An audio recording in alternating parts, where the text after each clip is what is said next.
As he walks past us now, let's just hear from him. A few moments ago, he spoke with Craig Slater. George, just very quickly, you think Max will be a little bit extra fired up having lost Paul?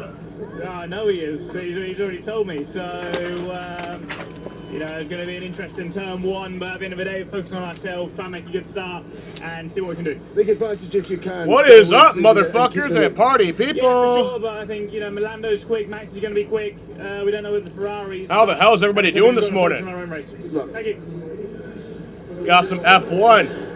Yeah, we understand. I genuinely have been some very, very strong words from Max towards George with regards to what happened overnight. And there we go. I mean, just adds a little bit of extra spice. We're not trying to stir it. That is genuinely what we understand has happened today.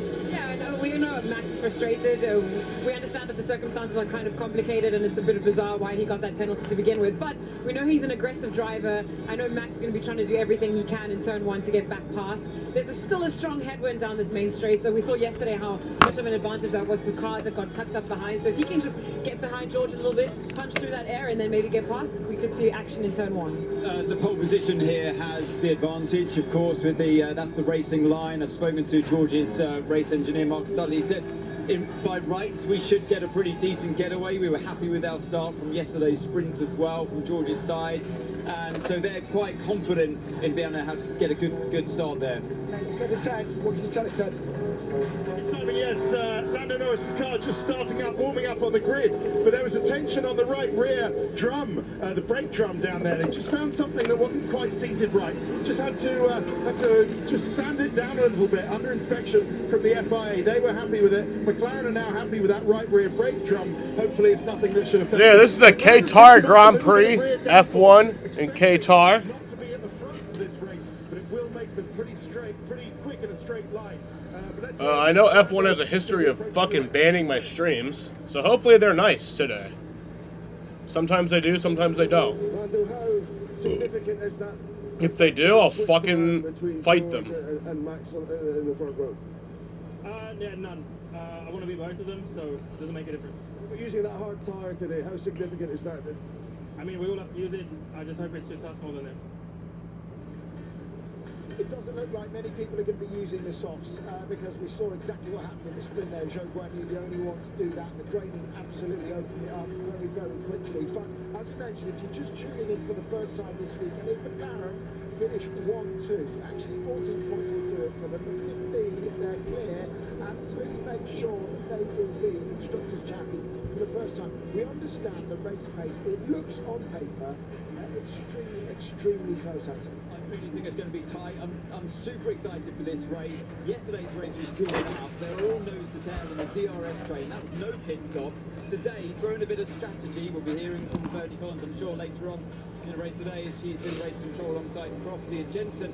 But I think you throw into the mix some pit stops, different strategies, different tyres. We will see some overtaking. It's going to be super close the whole race. Do you think McLaren had a little bit up their sleeve yesterday in the sprint that we might see today? Yeah, it sounded like, especially the way that they've geared the car yesterday after Park May was reopened for qualifying, that they did maybe gear the car a little bit more towards the race pace. We'll have to wait and see. I personally think if I was Andrea Stella, I would be telling them, you know, 1-2 would be great. They want to steal the steal, but it's more important to be conservative, get good points. They've got enough of a buffer in the championship to just finish where they are, finish ahead of the Ferraris. That's all you need to do. Absolutely right, Naomi. You know, they've got to think about the two people in front, nothing to lose. Yeah. And they've got to be wary of that situation. Two very different races going on here today. You do have to say, though, the turnaround, what Red Bull managed to achieve... Getting ready for some F1. Qualifying for the sprint, and then qualifying itself. When it came out of the park Fermi, they found an extra 8 tenths. But, you know, that is credit to everybody back in the factory and the engineering team in particular. Yeah, you don't even have to look that far back. In the sprint race yesterday, Max was falling backwards at a rate of knots, just complaining about oversteer, understeer. The car was all over the place, and they managed to completely sort that out. If you look at his lap, they were really comfortable, and the car felt really stable. It looks like a much better car today. Very quick word with Zach. Zach, what are we thinking today? The constructors is on the line for you. Can you do it? First and second, we'll do it for you. I think we can do it. I don't think it's going to be easy. I'm not sure if we will do it, but we're going to give it everything we've got. Just treat it like any other race. What's the message to the drivers today? What's the plan? Keep doing what you've been doing all year. They've been doing a great job.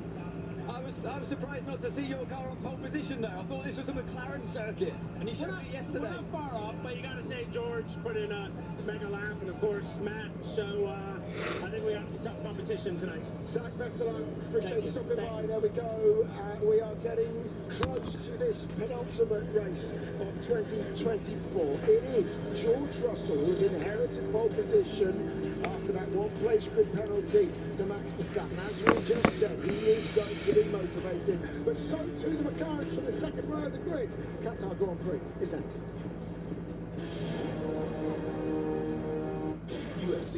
Oh, they actually showed a commercial break during an F1 broadcast. Check out this. Your Aunt Aya. She crosses continents with less hesitation than others cross the street. Just this year, she made it to Australia, Austria, and Aruba by October. She's just, so cool. You've wanted to impress her forever, but what do you even get for someone who lives out of a chic carry-on? Oh, just get something cheap she can carry on. Don't overthink it. Give something beautiful. The best travel fragrance gift sets are only at Sephora. People always say less is more, but that never made sense to us. Because with Verizon, you get more for less. Like, if you add mobile to your home internet, you get 4 lines for $25 a line per month. That means you save $5 a line per month. So you spend less and get more. Now that makes perfect sense to us. Add a mobile plan and start getting more for less today. The Simpsons Sunday Football is coming to Springfield on Disney Plus and ESPN Plus. On December 9th, Bart and the Bengals face off against Homer and the Cowboys in prime time. Football fans and Simpsons nerds finally come together to watch the game live from Springfield. Watch the Simpsons Fun Day Football between the Bengals and the Cowboys Monday, December 9th at 8 p.m. Eastern on Disney Plus and ESPN Plus. Formula One coverage on ESPN is presented by Mercedes-Benz.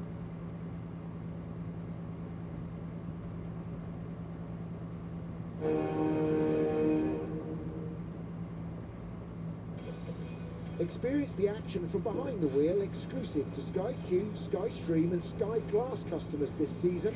And don't forget, driver on boards are also available. What's up, Andy? How's it going? Jump on board with any Y'all ready for some F1 racing? practice, qualifying, sprint or race session and listen in on their team radio. By hitting the interactive button on your Sky Remote control, you get exclusive access to not only Not all bad, the hell yeah. boards up and down the track, but also Sky's Battle Channel. George Russell starts on pole for the race. Max is starting in second. Max has already clinched the championship, so Max is a 4-time world champion. But I think Max will win this race. I do. He's too good. He's too good. Yeah, lots of ways to enjoy the action. If you'd prefer, as we mentioned on Sky Sports Premier League, top 2 in the Premier League meet at Anfield. Liverpool against Manchester City is now, but here, right now, it's the Qatar Grand Prix on Sky Sports F1. 57 punishing laps to come. I'm not going to roll it off. It's a great day. Let's bring it in. Step up to the front like a lion. Dominated. Fantastic job, guys. Fantastic. Yeah, they're doing that momentum.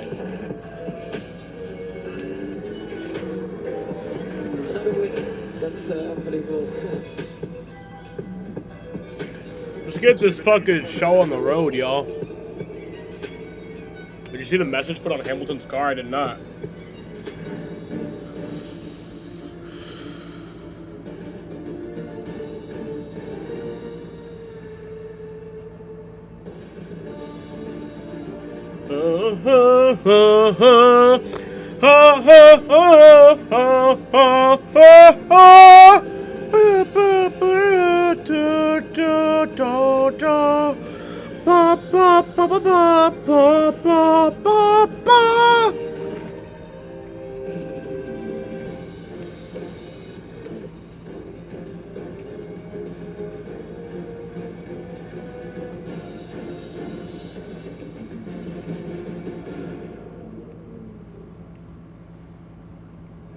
Welcome, ladies and gentlemen, and for the first time ever, welcome to round 23 of the Formula One World Championship.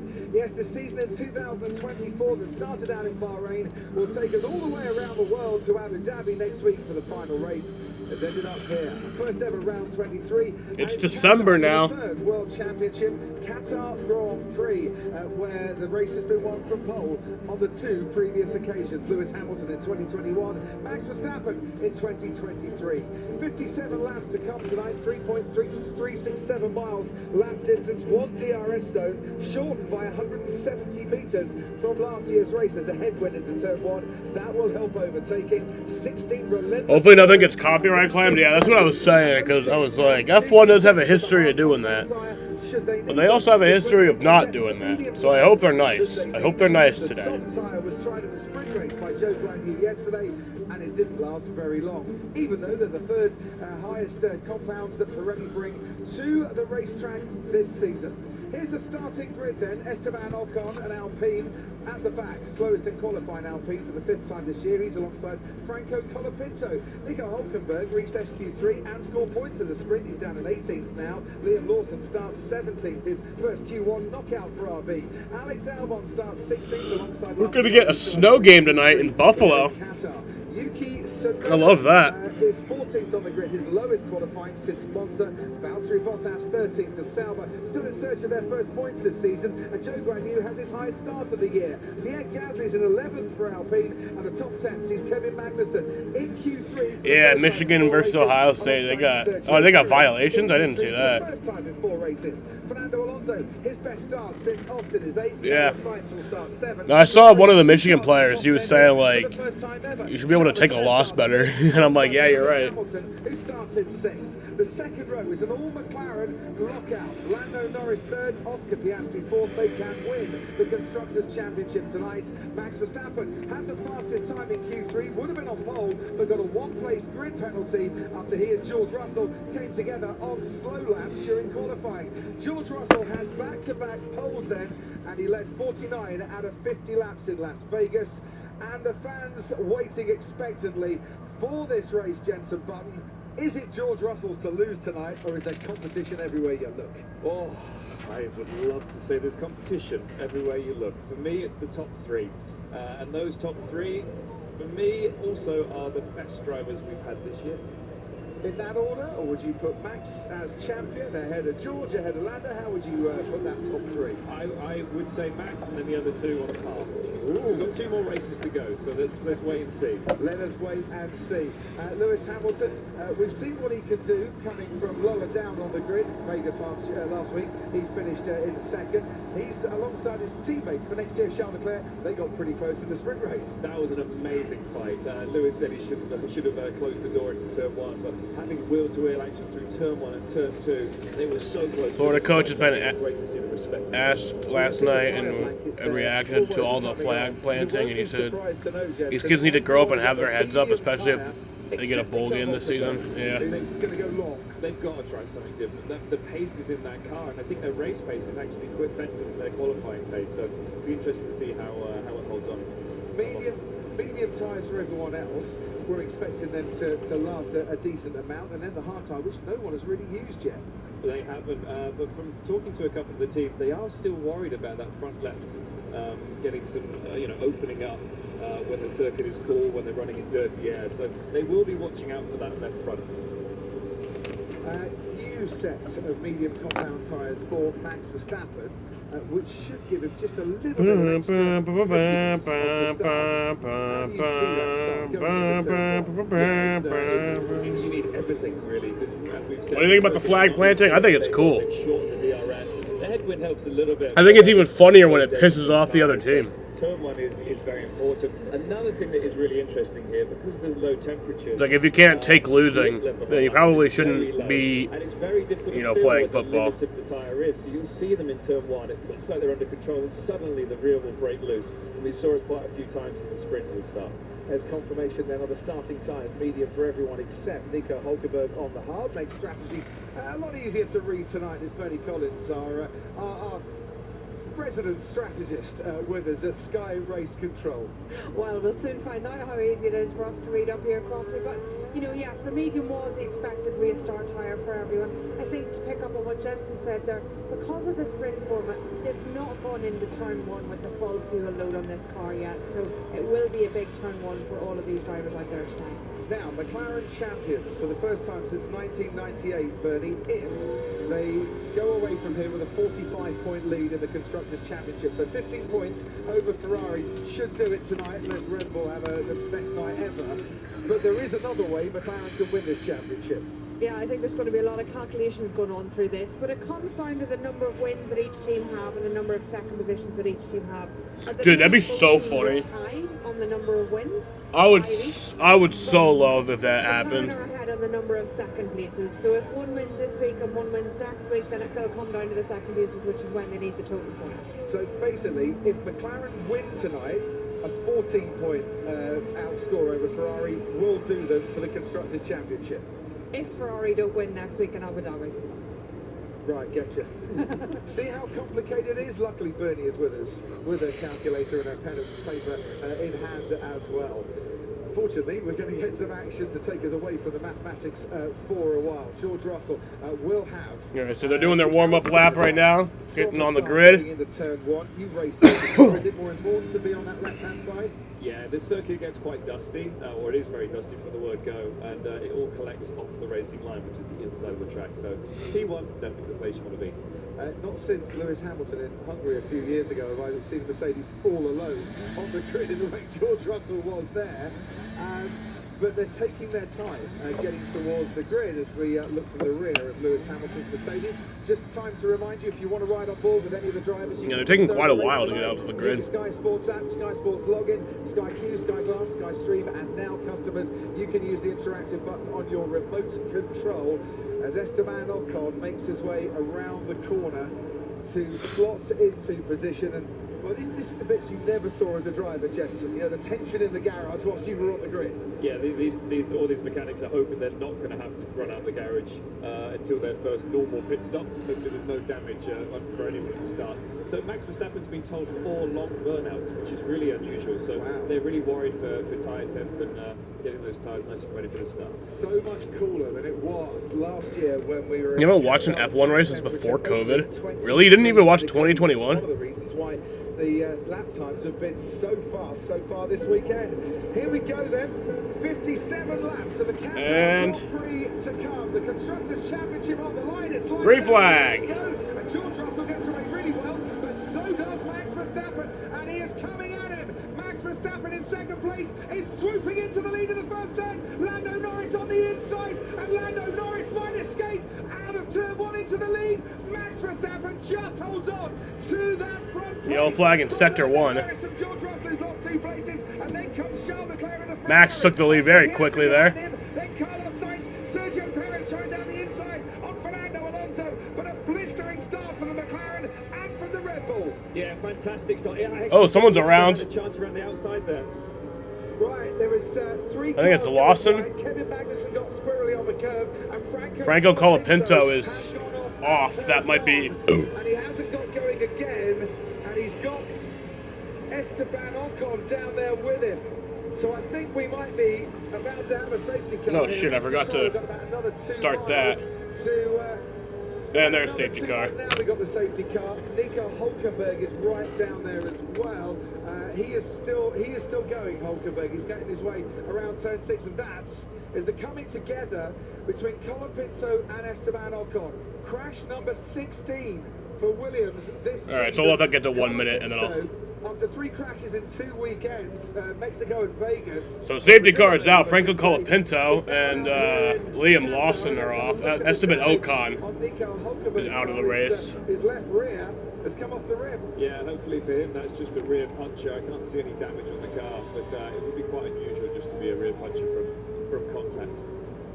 So Hulkenberg was down in 18th anyway.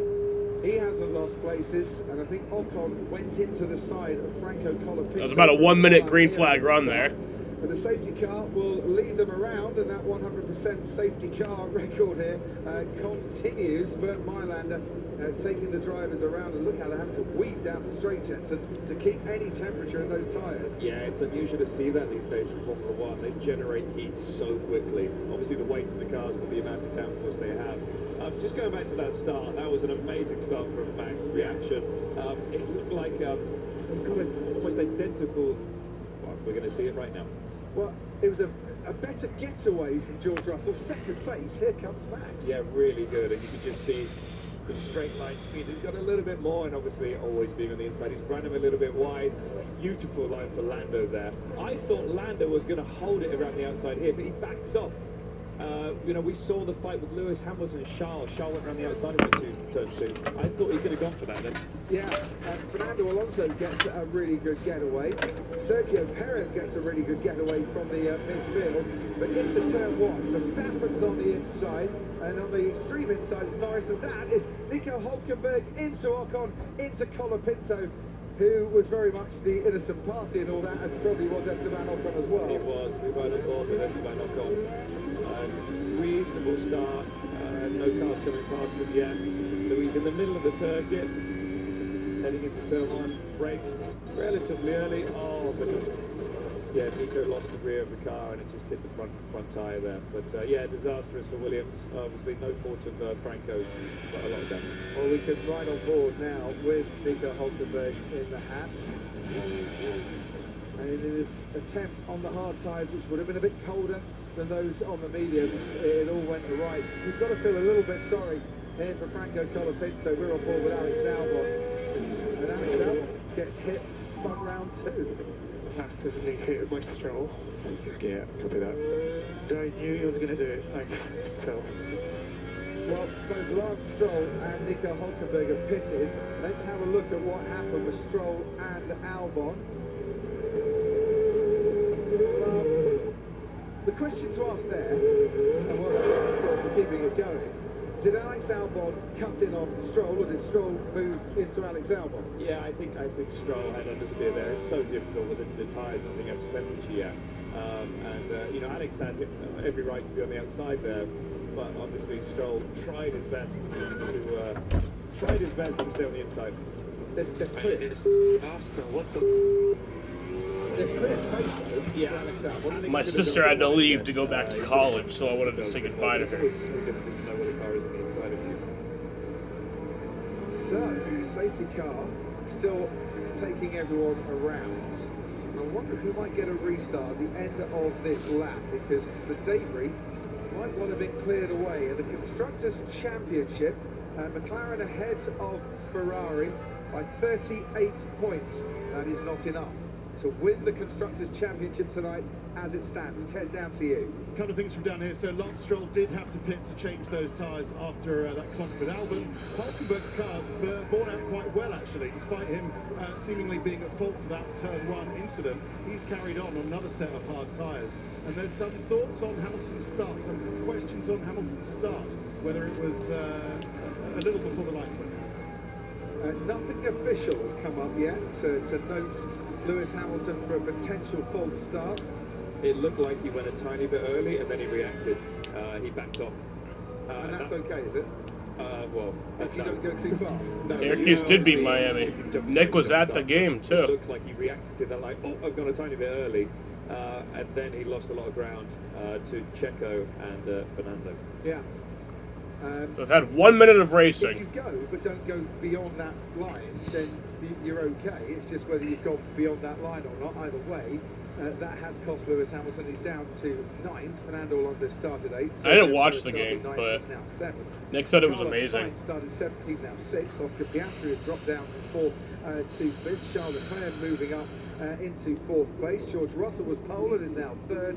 Lando Norris was 3rd and is now 2nd. And Max Verstappen is exactly where he thought he would be after he had the fastest Q3 time last night, and that's out the lead of this race. Yeah, so it's a tough one for George, losing 2 positions off the start, and 2 really quick cars, I think, here in the race.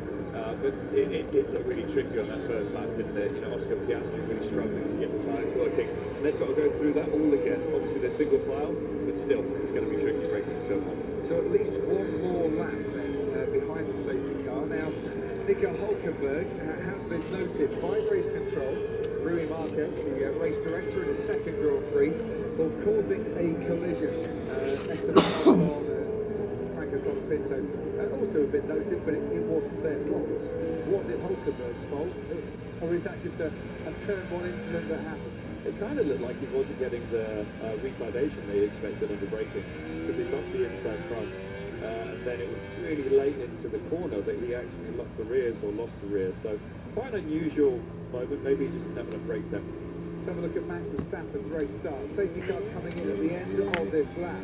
2nd phase really gets alongside and ahead of that Mercedes. New tyres, of course. He can probably brake a bit later. Yeah, good move. And Lando's in front here under braking, but maybe he was thinking, well, Max might just let me up, push me off at the exit.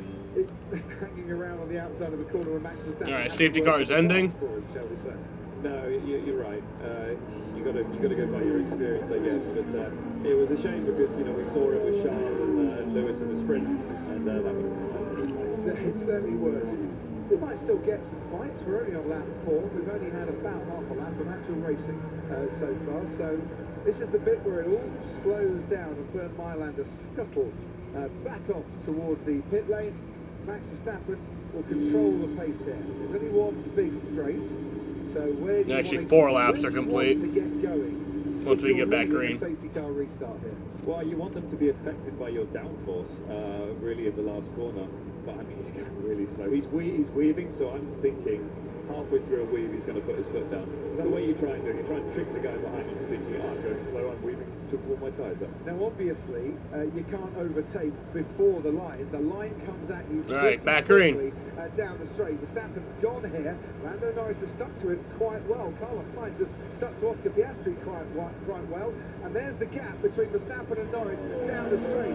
That's long enough for Verstappen to be able to defend that lead. Norris might be under pressure from George Russell and Piastri, and Charles Leclerc are battling into turn 1, and Piastri has gone ahead on the Ferrari. Fernando Alonso looking for room on the inside of Lewis Hamilton, and round the outside, there goes Yuki Tsunoda. Oh, around goes, Yuki Tsunoda. Yellow flag in sector 1. Into the first corner, 2nd start of this race, and already we've got cars out and potentially out of the race. Track clear. They can't keep their engines running. Gravel on the track there as people have gone wide, and it's Max Verstappen who leads from Lando Norris and George Russell. Now Oscar Piastri up in the 4th, and Charles Leclerc 5th. Yeah, it's a big move for Oscar to get in front of the Ferraris, exactly what they need for this Constructors' Championship. A little bit of movement back down the field as well, with Lewis gaining a position on Fernando. Fernando really losing out 2 positions into turn 1. Yeah, down into 10th place now, Fernando Alonso. No further investigation. Nico Hulkenberg for causing a collision. He's down at 16th. Stroll behind him. Lawson behind him after going out at turn 1 on the restart. Ferrari trying to close the gap on McLaren in the Constructors' Championship. Have it all to do here. 5th and 6th currently. Oscar Piastri is on the tail of George Russell, but that Mercedes. That was Liam Lawson who went around. Who did I say it was? Down the straight. We will Did I say it was Yuki? I think it was Lawson. Getting a slipstream behind George Russell. No DRS until they come round here again. Definitely was dusty Lawson. out of the track tonight, doesn't it? As DRS is now enabled, and George Russell holds on to 3rd place. Yeah, well, here we go. The restart, the move for Oscar Piastri down the outside. DRS is enabled. Very nice. Lovely move there. Getting it across onto the inside, blocking the inside. That move was done early. This is Liam Lawson trying to get past Valtteri Bottas. He's got half a car alongside the Sauber. He's got 3/4 of a car alongside the Sauber. Into turn one he goes. He just couldn't hold it, could he? He just went a bit too deep, didn't he? Got a lot of understeer on the way in. And that snap oversteer that I was talking about on these cold rear tyres just comes out of nowhere. And that is Fernando Alonso's struggles against Lewis Hamilton and Yuki Tsunoda. The speed of the straight is worrying. And he's now been passed by Pierre Gasly as well. So even more worrying for Fernando Alonso, who's dropped down to 12th. And Kevin Magnussen has got past as well. So 2 more cars past Fernando. I'm wondering if he does have a deployment issue there. Could be right. As we see the replay of Fernando Alonso's struggles. The stewards have noted, so race controls noted Valtteri Bottas and Liam Lawson for that collision, and also the earlier collision between Lance Stroll and Alex Albon. That has been investigated by the stewards. It's a long straightaway. He's got DRS behind George Russell. Not enough to get him level. He's about 3 car lengths behind, as you can see, going into turn 1. The field getting quite strung out here. Man, this is like new levels of boring. With the aid of DRS, which is worth something like 20 kilometers an hour of extra pace by the Max Verstappen just at the fastest lap of the race, 126.502. All of that DRS here. It's pull a good gap on something like that last corner. But the interesting one for me was Oscar. Very aggressive at the restart. The initial start, he really struggled to get tyre temperature, but he seems to have worked that out because it was a great restart by him after the safety car, and he's right on the back now of George Russell. So Max Verstappen, 1.5 seconds out in front over Lando Norris, the top 2 in the Drivers' Championship, and Max has got himself out of the DRS threat. Crucially for Lando Norris, he is out of DRS threat from George Russell. Ted, we can go down to you. Just a quick one. Lance Stroll has dropped to last, and the mechanics at Aston have come out of the pit box. I think they're going to retire him. I believe he feels that there's more damage after that clash with Albon. He's going to be, third retirement of the race? Yes, because Ocon and Colapinto. Wait, who did they say retiring? Hits the dust at turn 1. And Lance Stroll is Lance going to Stroll. be the next retiree as the cars file past the finish line once more. Max Verstappen sets another fire. Lance Stroll might be about to retire from this race. He's also been hit with a 10-second time penalty for causing a collision with Alex Albon. Yeah, there's the penalty there we get on the screen. But Lance Stroll. Lance Stroll 10-second penalty, but I think he's out of the race anyway, so far doesn't really matter. Bernie Collins. Box to retire the car. Box to retire the car. Well, I was trying to listen through the video properly as much as I could, and I think he's actually, the pit wall were trying to encourage him to stay out because he's still under investigation for that penalty, so they want to be able to serve that, and they want to try and learn as much as they can about the car. So a bit of an unusual one there that he's committed.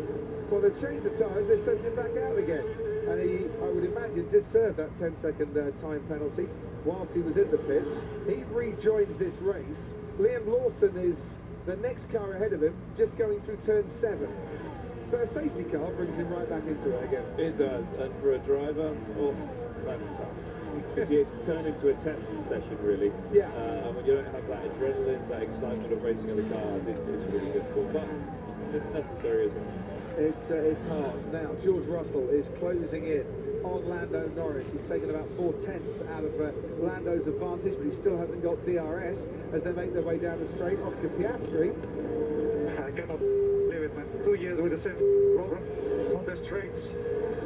Aston Martin draggy again, losing top speed down the straights as Fernando Alonso has been noted for rejoining the track in an unsafe manner. Do you know, there's no risk of rain tonight, but it's literally pouring at Aston Martin in terms of whatever could go wrong seems to be going wrong. Yeah. Oh, I don't know, it's running a little bit wide through there. We saw the gravel on the circuit. Just add into that. It's turn 4 and turn 5.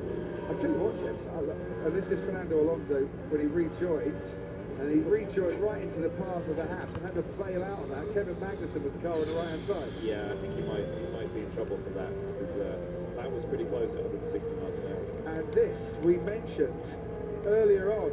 Ted, I think you mentioned it. Lewis Hamilton noted for a false start. It's taken a while for that to come through, but that often is a 5-second penalty that follows that sort of notification. Yeah, that's a tough one. That's a tough one to swallow. At the moment, he's stuck behind Checo Perez, so not able to make any threat on the Ferraris, and yeah, that's going to hurt him at the first stop. Let's have a look at the false start, or the potential false start. Close, that is tight. Yeah, sorry about that, guys. But I think Lewis held his hands up and admitted that he had he'd been a bit too eager, and potentially there went before the lights went out. That's the key. We don't see that ever from Lewis, so it just shows you how a tough weekend, spiral. What's happened here is Lance Stroll is now retiring that car. They've served the 10-second penalty. In order for it not to be served, the next time I think he goes racing with a grid penalty or something like that. So come in, do a live stop, serve your penalty, get it over done, box the car for whatever was wrong. We'll send 10 down to Aston Martin to find out the reason behind it. Stewards are now looking at Bottas and Lawson. There's so much going on in the stewards room and race control. We're barely talking about what's happening on the track, and what is happening is Max Verstappen has opened up now a 2-second gap over Lando Norris. George Russell is 1.5 seconds further back. This is Kevin Magnussen passing Yuki Tsunoda, trying to, goes all the way around the outside. That be the Galaxy is in the MLS final? I didn't even know that was happening. Yes. I love watching these two race. That was aggressive, but what a move. What a move from Kevin. I did not think that was going to come off, but it did. Well, that is that battle between Haas and Alpine and RB, and Haas once again scoring a couple of points here tonight, with RB scoring 1 and Alpine so far with no points on the board at all. That battle will just carry on and on throughout this race, as now Pierre Gasly has got the bit between his teeth and the speed too, and it was just for half a second looking to make a move down the inside on Yuki Tsunoda, who saw that coming. He did, and he moved a little bit late, I thought, there. Not that it really mattered, because I think Gasly was ready, close enough to pounce, but a little bit of movement you saw there. Hopefully that won't happen again, but no. A bit like Oscar Piastri last night in his battle with George Russell. The stewards let that go, didn't they? Yeah. Tsunoda moving on the braking. Copy. So Pierre Gasly wants to have that looked at. Yuki Tsunoda might have an investigation against him. His teammate Liam Lawson, who's running last at the moment, has got a penalty for causing a collision that we saw earlier on. He'd been noted for that collision with Valtteri Bottas, who's still going, and behind his teammate Joe Guan Yu, the Sauber's running 13th and 14th. Stroll, Ocon and Colapinto are out. 17 cars on the track. Max Verstappen leads them around. We're on lap 11. Ted, what have you got for us? So I'm following the lap times at the front with tyre degradation. You know how I like tyre chat crofting. And they're all managing to a certain degree. George Russell is managing 2 seconds. Jumped on the brake, because otherwise I was going to smash him. Okay, mate. The last thing Alpine need is another pink car out in this race, isn't it? So, Max Verstappen just had another fastest lap of the race. Just George Russell managing his tyres a little bit. Dude, they look like they're going so slowly down this straight. It looks like Piastri's got better pace. Can't find a way round at the moment. But whether Max Verstappen, Crofty, is at the front managing his tyres or not, blistering pace and moving away from Lando Norris. I know they're not. I know they are going incredibly fast, but it looks like they're going slow. Maybe it's just how this camera is. In front, and the pit window opens round about now. No one seems to be complaining about their tyres too much, but they shouldn't be, because we've had that many laps behind the safety car. Yeah, exactly, and they don't really know what the hard tyres are going to do yet either, so they want to push these as long as they can. This is a great battle we have here in the Constructors' Championship, and these points mean so much to these teams, and they're fighting for P9. Kevin Magnussen with Tsunoda-san and Gasly behind. 3 teams that really want that position in the championship. Yeah, 5 points Haas have over Alpine currently, and 7 points over RB, and we keep saying it's a $30 million difference in terms of the prize money paid out between 8th in the championship and 6th in the championship. In terms of points for this race, Max Verstappen with the fastest lap is taking max points currently. It's not all his own way though, because Lando just took a 10th out on the last lap, so he's not pulling too much on him. He's keeping show. Well, we started to see, didn't we, a few races ago, how the Red Bull might pull away from the McLaren would come back at the Red Bull towards the end of a stint, round about this length into a stint, so we'll keep an eye on that. From what we can see, Verstappen's tyres similar to ours, Russell behind slightly worse than ours. And this time around, Pierre Gasly does get past Yuki Tsunoda, and whilst the incident on the previous lap, between Tsunoda and Magnus has been noted, and whilst Gasly wanted an incident looked at between himself and Tsunoda, this time around the Frenchman has got his man, and I would imagine the stewards will say, fair enough, it's done. Yeah, it's done now. Let's forget that one. Let's move on. But now his next challenge is Kevin Magnussen. Zhou Guanyu, as we ride on the straights with him. And into turn one, you can see his teammate Valtteri Bottas and Liam Lawson coming together, and that is how Liam Lawson picked up that 10th place penalty. This is, yes, the off-board view. Not been his best night in Formula One so far for Liam Lawson. No, he hasn't. And it's so tricky down there with, you feel like you've got grip, but it just goes away from you so quickly. But yeah, he was a little bit too brave on the brakes, I think. That's Sergio Perez. He has Lewis Hamilton right behind him. Hamilton is under investigation for a false start as Lando Norris now sets a new fastest lap of the race, and that gap around about 1.8 seconds behind Perez. Hamilton's got DRS, so he's got that extra boost down the straight. Probably needs a couple more car lengths at the start of the straight to make a difference by the end of it. We can look back to Yuki Tsunoda, who's got Fernando Alonso behind him, and Alonso trying to go the long way round the outside. He'll find this one, stays on the track, Fernando Alonso, and comes back out of that battle ahead of Yuki Tsunoda. Beautiful. That was a lovely move. We had track limits at turn 1 on lap 10, which was 3 laps ago, probably when you passed Tsunoda. He pushed me out there. Yeah, it's just track limits at the moment, but it is under investigation. Yeah, he might get done there for leaving the track and gaining an advantage.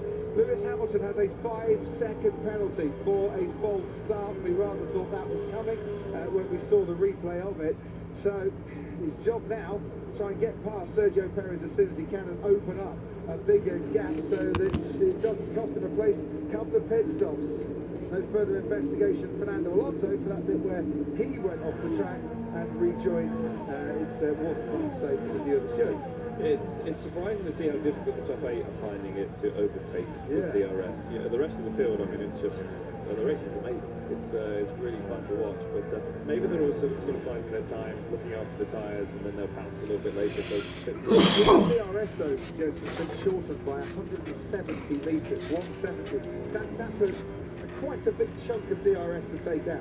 Yeah, it's crazy, isn't it? Too much? Well, you'd say at the moment, yes, but then from 10 backwards, no, it seems perfect. Zhou Guanyu fancies doing some overtaking. Zhou Guanyu in his Sauber moves ahead of Yuki Tsunoda and up in 12th place. The Sauber driver saying it really is frustrating that the car is coming good in the latter stages of the race. Where has this potential been all year? In the early stages of the season, the car wasn't bad. Their pit stops were absolutely horrendous. Then they sold the pit stops and the car was absolutely horrendous. And now they're finally doing some racing. Joe's best finish of the year, Sauber's best finish of the year, 11th place in Bahrain. And he's now behind Fernando Alonso in 12th after a decent move there. Yeah, well, neither driver has a contract to race in Formula 1 next year, so a couple of good races could be really good for them for finding drives elsewhere, or maybe in the future in F1. There's speculation that Zhou Guanyu might go to Ferrari as their reserve driver for next season. Robert Schwarzman, I think, has said he's not going to be with the team, and Joe wanted to stay around F1 rather than concentrate on another series, because you never know what opportunities might open up for 26. Exactly, Schwarzman's going to be IndyCar, so he's going to be a little bit busy, I think.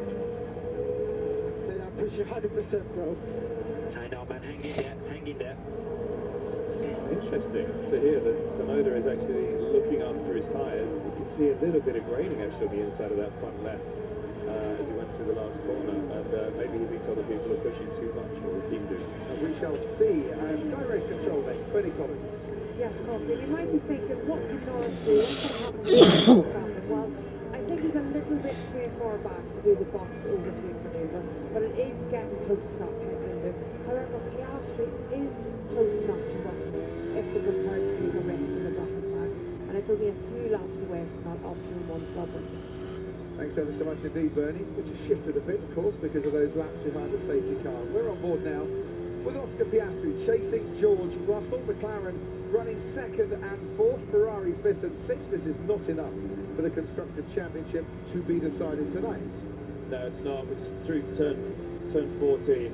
So quick, isn't it? I think the thing you can see with the McLaren, it's actually able to close through those corners, which is a surprise. And Oscar did big step there. Yeah, he said that the mid-speed, low-speed big bobble there for Oscar. More effective when you're running close to a car in front, which is unusual. And they are running more downforce on that car than the Mercedes, so he will catch, but then struggle a little bit more on the straight to overtake. He still has the DRS because before that off, he was going through the detention point and he was within 1 second. But as a driver, how frustrating is it when you know your car is better through the corners but slower on the straights? Well, yeah. It's frustrating, but then you as a team have chosen that direction. You know, there are many benefits of having more downforce on the car because you can look after the tyres more, and you can get close enough to get that DRS. This is that moment again. Did well to hold on to that and not disappear off into the gravel and towards the barriers. But even before that, maybe Piastri putting Russell under pressure, or maybe the pace of the Mercedes not helping George Russell try and close in on Norris and Verstappen, who are starting to pull a bit of a gap. The front two here over those running 3rd and 4th. So let's check pressure, tire pressures. The way I drive pictures like these. Pressures are fine, Charles. Come on, pressures are fine. Now, this time last year, a lot of problems with the tyres, but the curbs, the pyramid edges have been rounded off, lowered down to make it a bit easier on the tyres. So what's Charles referring to there? Well, he's obviously being very aggressive on curbs. Normally the issues are when you go over the curb with the tyre and come back onto the track, so it's the inside edge of the tyre that can get damaged there. So I guess he's being very aggressive on that. Yeah. And that aggression at the moment not helping him to, well, within 2 seconds of Oscar Piastri, the car in front. Down the straight here with Pierre Gasly. Kevin Magnussen, the car in front of him. Gasly currently into the points. Concertina effect through turn 1 as the gap closes down. Doesn't look like 3.2 seconds, does it? Looks more like about half a second there. Yeah, 0.32 of a second. Yeah, maybe. But it's a really important challenge on the hands of Kevin. I'm also surprised. I didn't think they had this pace, Alpine in the race, but he's looking very strong. Recently, he's been telling us all about the pace of that car, and it's certainly cough. Certainly with Pierre Gasly. In the last few races, his teammate Esteban. Everyone's always so concerned when I cough like that. I'm fine. This race, he has one more race to go in Alpine until he's replaced by Jack Doohan for next season. At the end, I'm fine unless I say otherwise. Goes off to replace Kevin Magnussen. Behrman has had a winning weekend in F2 here in Qatar this weekend. Max Verstappen responds to Lando Norris's recent charge and sets a new fastest lap of the race. He's now 1.8 seconds, give or take a few thousandths, ahead of Norris in second place. How slow we compare to the others? So front runners beats 25. Did 25. It's a second. Well, it's a second and a half compared to Max Verstappen. Sadly for Lewis Hamilton. Yeah, he is stuck obviously behind Checo, and you don't really know your outright pace until you do have that clear air. You might think that the actual pace is okay, but yeah, when you lose that much downforce, running the car in front, it's difficult. Ted, let's head down to you. And when, Jensen, you lose all that downforce behind the car in front, isn't it better to get some clear air? And that's the question that people are asking themselves on the pit wall. I can see lots of discussions on the McLaren pit wall.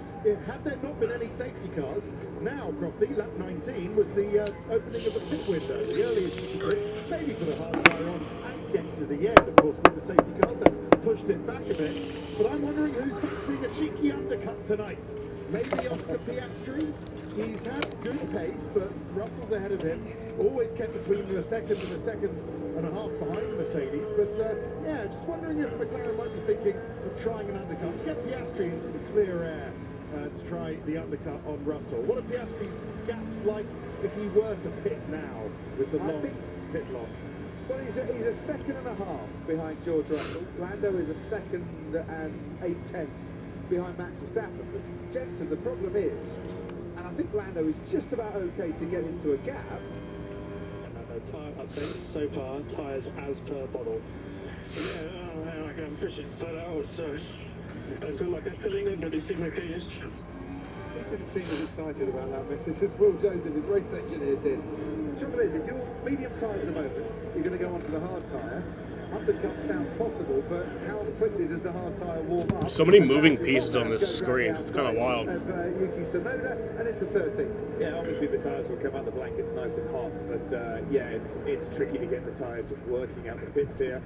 They'll be brand new, they'll be nice and shiny, so you've got to get that off the surface of the tyre, and it's tricky around here, the way the surface is and how low the temperature are. By the end of the pit lane on your new tyres, the temperatures would have dropped quite a bit.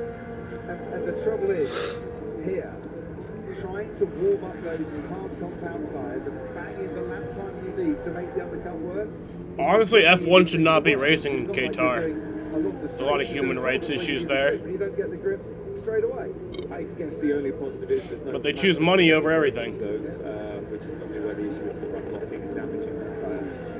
Interestingly, Max has been asking for more front wing, so going up on front wing, a steeper angle, which he's basically struggling with understeer in the car, and he's in the lead, so he doesn't have dirty air getting him understeer, so he would struggle if he was behind the car.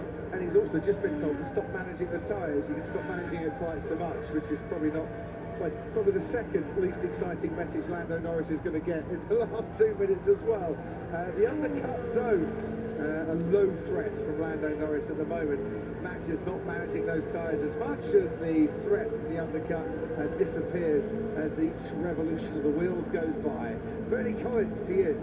Yeah, I was just going to come in that quarter. So I think you need to be close to within DRS to make the undercut work because of that warm-up that Jensen described in the hard tyre. At the moment, if Norris boxed, he would come out behind Hamilton in front of Magnussen, so nice little gap there. Piastri, however, because he's further back on track, would actually come out behind Alonso. So he'd have to go through that Magnussen-Gasly argument, so that's maybe not worth the risk from McLaren side at this stage. So saying that, Jensen, if the undercut, where you stop before your rival, isn't necessarily the best thing, is the overcut the best thing? Stay on those tyres for a little bit longer, maybe hang on for a safety car. As long as we don't see a drop-off on the tyres and it's just gradually losing grip, I think that is definitely the best move. It's Valtteri Bottas all by himself and going wide. You see a lot of that, don't we, where they understeer off the track. Ooh. Yep. Bottas or Guan Yu? Other than lack of grip. Yeah, he's just got on the throttle and it's just understeered. Looking at the lap times, I'm not seeing a drop-off at the moment. I'm told by the engineers, Andrea Stella actually told me this one, that it was negative deck yesterday for the sprint race, which basically means when the tyres were losing performance, the lap times were getting quicker because the fuel was burning on and the track was getting grippier.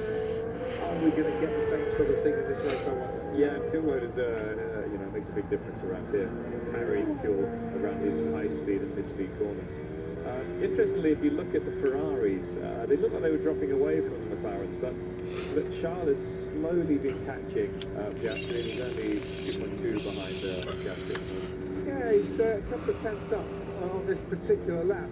Piastri getting closer to George Russell again, and that, as we can see on board now, the longer he stays behind George Russell, the slower he's going to go in terms of the pace of the car, and the easier that is then maybe for Charles Leclerc to catch. He's getting frustrated, you can see, because he just got to the throttle a little bit too early through the apex there, pushed him wide, big snap of oversteer on the exit curve. If he didn't have that, he might have been able to challenge George there.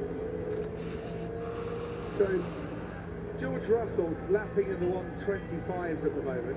Oscar Piastri on the last lap with a 125.2, or 125.5 for Russell, with DRS helping Piastri, of course, as well. What this is doing is stopping Piastri from pitting. He can't get the gap to Fernando Alonso. Yeah, so it's a, as I said, a frustrating position that he's found himself in. He really, really has to get past George. So he is giving it his all, even if it damages the tyres, I think. And I think George Russell on the radio just hinting that he's struggling a little bit. Whoa. second time at that corner, Piastri has got a bit of a wobble on. Yeah, he actually went off the track, didn't he? So I think if he had made the move, I'm not sure what that would have been. His right front tyre might have just hung on to a bit of the white line. I'd like to see a photo of that one, to be honest. I've seen closer. I've seen. I guess this is the only F1 race I've watched this year. I might have watched part of another one, but I really do think this is the only one I've watched this year. It could happen in turn one, or at least a challenge this lap. George Russell's coming in. He might not need to pit, because you can see the Mercedes crew then rushing out into the pit lane. Verstappen sets a new fastest lap of the race. Russell second. Piastri now third. Leclerc moves into fourth. George Russell. Oh no, I watched Monaco. The hard compound tyres. Sainz, Perez, and Hamilton. Oh, very slow. So George Russell's pitting. That was a bad pit. 7-second stop. Not a good stop at all for George Russell. Had he not have been stationary for 7 seconds, that has cost George Russell 1 place as Magnussen goes past him, 2 places as Gasly goes past 3 him, spots. maybe another place as Alonso goes past him, and that gap to Fernando Alonso and Kevin Magnussen. George Russell, pole sitter, just lost a bunch of spots. They had has all been undone. I thought he'd be podium. So 1.2 to the front. Is the car broken or left? No, we're just underbalanced, by the bit loose, just underbalanced. That's Lewis Hamilton. Yeah, so George Russell was in 3rd. He is in 11th right now, but that's before everything cycles out. He is also on the hard, so he'll be able to go the rest of the race on this set. Should be. And has given Ferrari a chance to jump him in the pit stops. Yeah, that hurts when you're working so hard for your position on the track, and then they struggle to get the tyre off. Yeah, it was the right rear just wasn't coming off. They needed like 3 stabs. It's like a driver with understeer going through a high-speed corner. 1 stab, 2 stab, 3. It'll come. And then they finally had the purchase. Yeah, Oscar got released. He obviously had DRS, did a purple first sector, and was only a 10th off Norris that lap. So he's definitely got the pace in the car and in himself. Now he's been released from George Russell. At the end of this race, Oscar Piastri will be just sending a little an email to the race director saying, you know, that DRS zone bit, if you lengthened a bit for next year, that's maybe by another 50 metres, because that's cost me. I could have got past George. And now we're seeing the pace of that car. In the Constructors' Championship, 42 points, the advantage for McLaren over Ferrari, currently not enough to win the World Championship tonight. Not right now, no. Wow, that's so close though, isn't it? Yeah, they're not leading, they need 45. Yeah. But obviously tough for Russell, and now he can't put those tyres to good use. So first we have the tyre warm-up issue, but now he's stuck behind 3 slower cars, which cost him quite a bit of time. So yeah, big frustration. Good stop for Valtteri. Yeah, very good stop for Valtteri. Essentially one and only pit stop. Piastri's pace is good enough that it could drag Kiku's had a bad pit stop. I know that's, but one thing I do know is that the team is very bad at pit stops. Egregiously bad. Well, they all want to clear the Magnussen Gasly Alonso fight, don't they? I don't think they're in that position at the moment. So, great lap there by Leclerc. His quickest of the race of 24.8, and quicker than Piastri in front.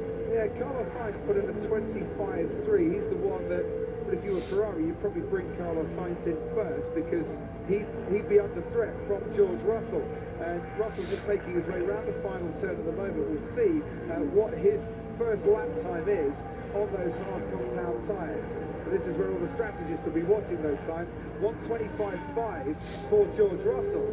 So Leclerc comfortably ahead, Sainz ahead by 2 seconds. Yeah, and George is on the back now of Fernando Alonso, 0.9 of a second, but already getting the dirty air from the car in front. Bernie Collins at Sky Race Control. We're watching the fight between Leclerc, Sainz and Russell. Would you, as a strategist, bring Sainz in at the end of this lap, because Russell will only get faster when those hard tyres get up to temperature? Yeah, so Russell should get faster as those tyres get up to temperature, like you say, Crofty. But the thing is, Alonso is currently lapping 1 second a lap slower than the Ferrari. So if Alonso can hold Russell up at all, any extra margin allows that pit window to be a little bit safe in case they have a slow stop. But let's see what they do. That's true. And in the first sector, 2/10 Carlos Sainz ahead of George Russell. As out in front, Lando Norris puts a couple of tenths out of Max Verstappen's advantage. And they're going quicker on these old tyres, so they're getting quicker every lap. So yeah, I don't think anyone would be rushing to pits to put the hard tyre on quite yet. I think it's here. It's such a slow stop, isn't it? The 25 seconds you lose by making your pit stop. The longer you can avoid it, the better, because you're waiting for that safety car if it comes out. Copy Lewis, yeah, I've not seen it now. Currently in 7th and 10th of a second quicker than Sergio Perez on the previous lap. George Russell on the DRS still can't get past Fernando Alonso, which gives Ferrari that bit more time to breathe a bit more easily. Yeah, and he was 9/10 off of Leclerc there, so yeah, it was losing a lot of time here. But it's tough, it's frustrating, but you've got to get your head down. It's not over yet. We've got another 30 laps. It's a difficult one to try and explain, because obviously George Russell is not on the same part of the track as the two Ferraris, but he is racing against Leclerc and Sainz, which he probably didn't expect to do, given that he was starting on pole tonight. And he's having now balance issues on the hard side. He's saying the car's not turning, and Lewis was saying the car is starting to turn. So I don't really know what that is. Obviously, I understand George's point, where it's just the front is just not getting him into the corner, so he's just having to wait before he can get on the throttle, and it's hurting his exits. So here's the thing, Jensen, right? George Russell's the first one really of the leading contenders that's gone onto the hard tyres tonight, and we've not seen people running the hard tyres like Vegas last week.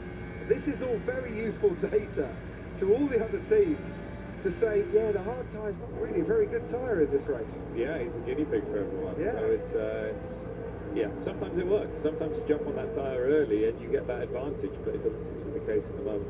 Max was saying he wanted 2 turns more front wing. I think that's what everyone's going to be wanting after George's comments on how much understeer he has. Fernando Alonso is looking for George Russell down the straight. He's not coming at you, Fernando. He's not making any impression on Aston Martin that Alonso was saying was having a lot of problems down the straights earlier in the race. Kevin Magnussen pits. He's had enough of his medium tyres. Comes out behind Liam Lawson, who had who was spun around earlier after contact, has a time penalty as well when he serves his pit stop in the race. Let's have a look at Lewis Hamilton's struggle. So we're going into turn 2 here. A little bit of understeer. Oh, I mean, that was a big snap of oversteer. It's so calm, described it. Until that, yeah. It looked like he was a little bit offline with the understeer, and then it just snapped on him. That's the way it is around here. It's tough. There's no gradual slide in an F1 car around this track. That snap cost Lewis about 0.8 of a second to Sergio Perez. And the gap between Hamilton and Perez was 2.1 seconds at the end of lap 27. In the lap 28, it gone to 3.1 seconds. So, out in front, in fact the top 3, all lapping within a few hundredths of a second of each other at the moment. And they've all got a pretty decent pace actually. Russell, the only one on the hard tyres, still a second a lap slower. As George Russell tries to make a move on Fernando Alonso, still a second a lap slower than the top 3 in this race. Make that the top 4 with Leclerc as well. Yeah, it's a massive pace advantage they have still on those medium tyres. Obviously George is stuck behind Fernando, but I don't think he's got that pace. He's not. You see the understeer in the car, he's just not able to carry speed anywhere around that. It's just frustrating. You know, it is a pretty boring race. Ferrari wanted to make a pit stop with Carlos Sainz to get him in and out again ahead of George Russell. It wouldn't be tied now. 7 seconds stationary for Russell. He lost 5 seconds really at the pit stop, but he'd have about 4 seconds advantage. Yellow flag in sector 1. He wants to come in. We've got a yellow flag in sector 1. All right, but, all clear. Oh, back to yellow in sector 1. All clear. Oh, back to it. Are we all clear or what? Okay. Oh no. Okay. What the fuck is the deal? And we've got a double yellow flag being waved. I think Kevin Magnus is going around very slowly. Oh, there's a piece of debris on the track. Has lost a wing mirror, which you drivers keep telling me you can't see out of anyway. But tell you what, Jensen, that's in the middle of the straight. That needs moving, and that might be a virtual safety car to allow the marshals to come on a movement, because it's not on the racing line. But if George Russell wanted an overtake here, he'd run over a wing mirror, and he is going for the overtake because he's past that wing mirror. Yeah, he passed the double yellows. What do you do as the race director at this stage? Yeah, I mean, It was like a sector 1 yellow, local. Speak louder, please. You'll tell me where to go, but if you had any pace to Verstappen, we'd take it, push up through. So hopefully he has. He looks like he's been pushing. He's been keeping Max Verstappen very honest. He's 1.8 seconds behind. It's been fluctuating. Now 1.2 seconds behind. He took a big chunk out of him in the first sector. That's where the wing mirror came from. We found the culprit, and they're standing by. So no VSC. Ferrari, maybe thinking that we're going to have a virtual safety car, but standing by and then going back in, because race control are still happy to cover this with double waved yellows, and we can see just beyond the finish of the pit lane where that wing mirror is stationed. Ted, to you. Yeah, so some of the marshals actually on the pit wall can see it. They're just waiting for the instruction from race control if they want them to jump over the wall and go and get it. It's quite dangerous, so there would have to be probably a full safety car rather than a virtual. Anyway, all the teams are on tenterhooks down here, Crofty. Everybody's thinking about a pit stop now. Ferrari had the hard tyres, went back in to the pit box. McLaren thinking about it as well. I love that radio message from Will Joseph. I just don't see how they're He didn't tell him where to go, did he? But continuing even as of right now. And then didn't respond. Max Verstappen has responded. Check if you lifted for the yellow. There was a yellow in the middle of the straight. Yeah, there was. We'll have a look. Make sure he lifted. I'm assuming he's talking. Lando did not lift. Yeah. Max, I hope you record that then. Max has got his wing mirrors, and he's looking at Lando Norris, and he'd seen that Lando Norris had closed the gap between first and second. And now just saying, have a look at that, please, because he should have lifted on the straight, and he should. It's a double wave yellow down there. Yeah, he lost about 6/10 in that first sector, did Max Verstappen to Lando Norris. So he did the right thing. They got to do something here, because you can't just do the rest of the race with a yellow flag on the straight, because that takes away the only opportunity to overtake. So we're basically going to finish in the positions we're in. Yeah. It seems strange to me that they've not moved it. Many comments. I don't know if you were at the Silverstone base team when a bit fell off Sergio Perez's car in Hungary once. It was the only excitement we had that year, because they had a safety car and it closed everyone up. I was up there when lots of bits fell off at various points, Crofty, but yeah, it is difficult. I think what they're weighing up here is there a good enough gap between Magnussen and Verstappen currently? There's quite a big gap on track, and I wonder if they think they can clear it in that time, but it's not a lot of time for someone to get out and back in, and they're probably weighing up any unfair advantage they would give by having a very, very short VSC. If it was a VSC or a safety car now, I think everyone who's on the tyres they started on would stop. The team that would struggle the most... This is terrible officiating right here. There's only 4.3 seconds between their cars. The other cars have quite a nice gap. Like, terrible. Stack in a safety car VSC situation. Yes, the double stacking that would be going on there. Ferrari do have new hard tyres for the McLaren sites. Everyone's got new hard tyres in this race, as we saw there Nico Hülkenberg coming in for what was his second stop of this race. It's a 15-second loss, 15-second loss under a safety car, or a virtual safety car, if you make a pit stop. And it's a 25-second loss if you stop during the course of the race in its entirety. Is this where Lando didn't lift?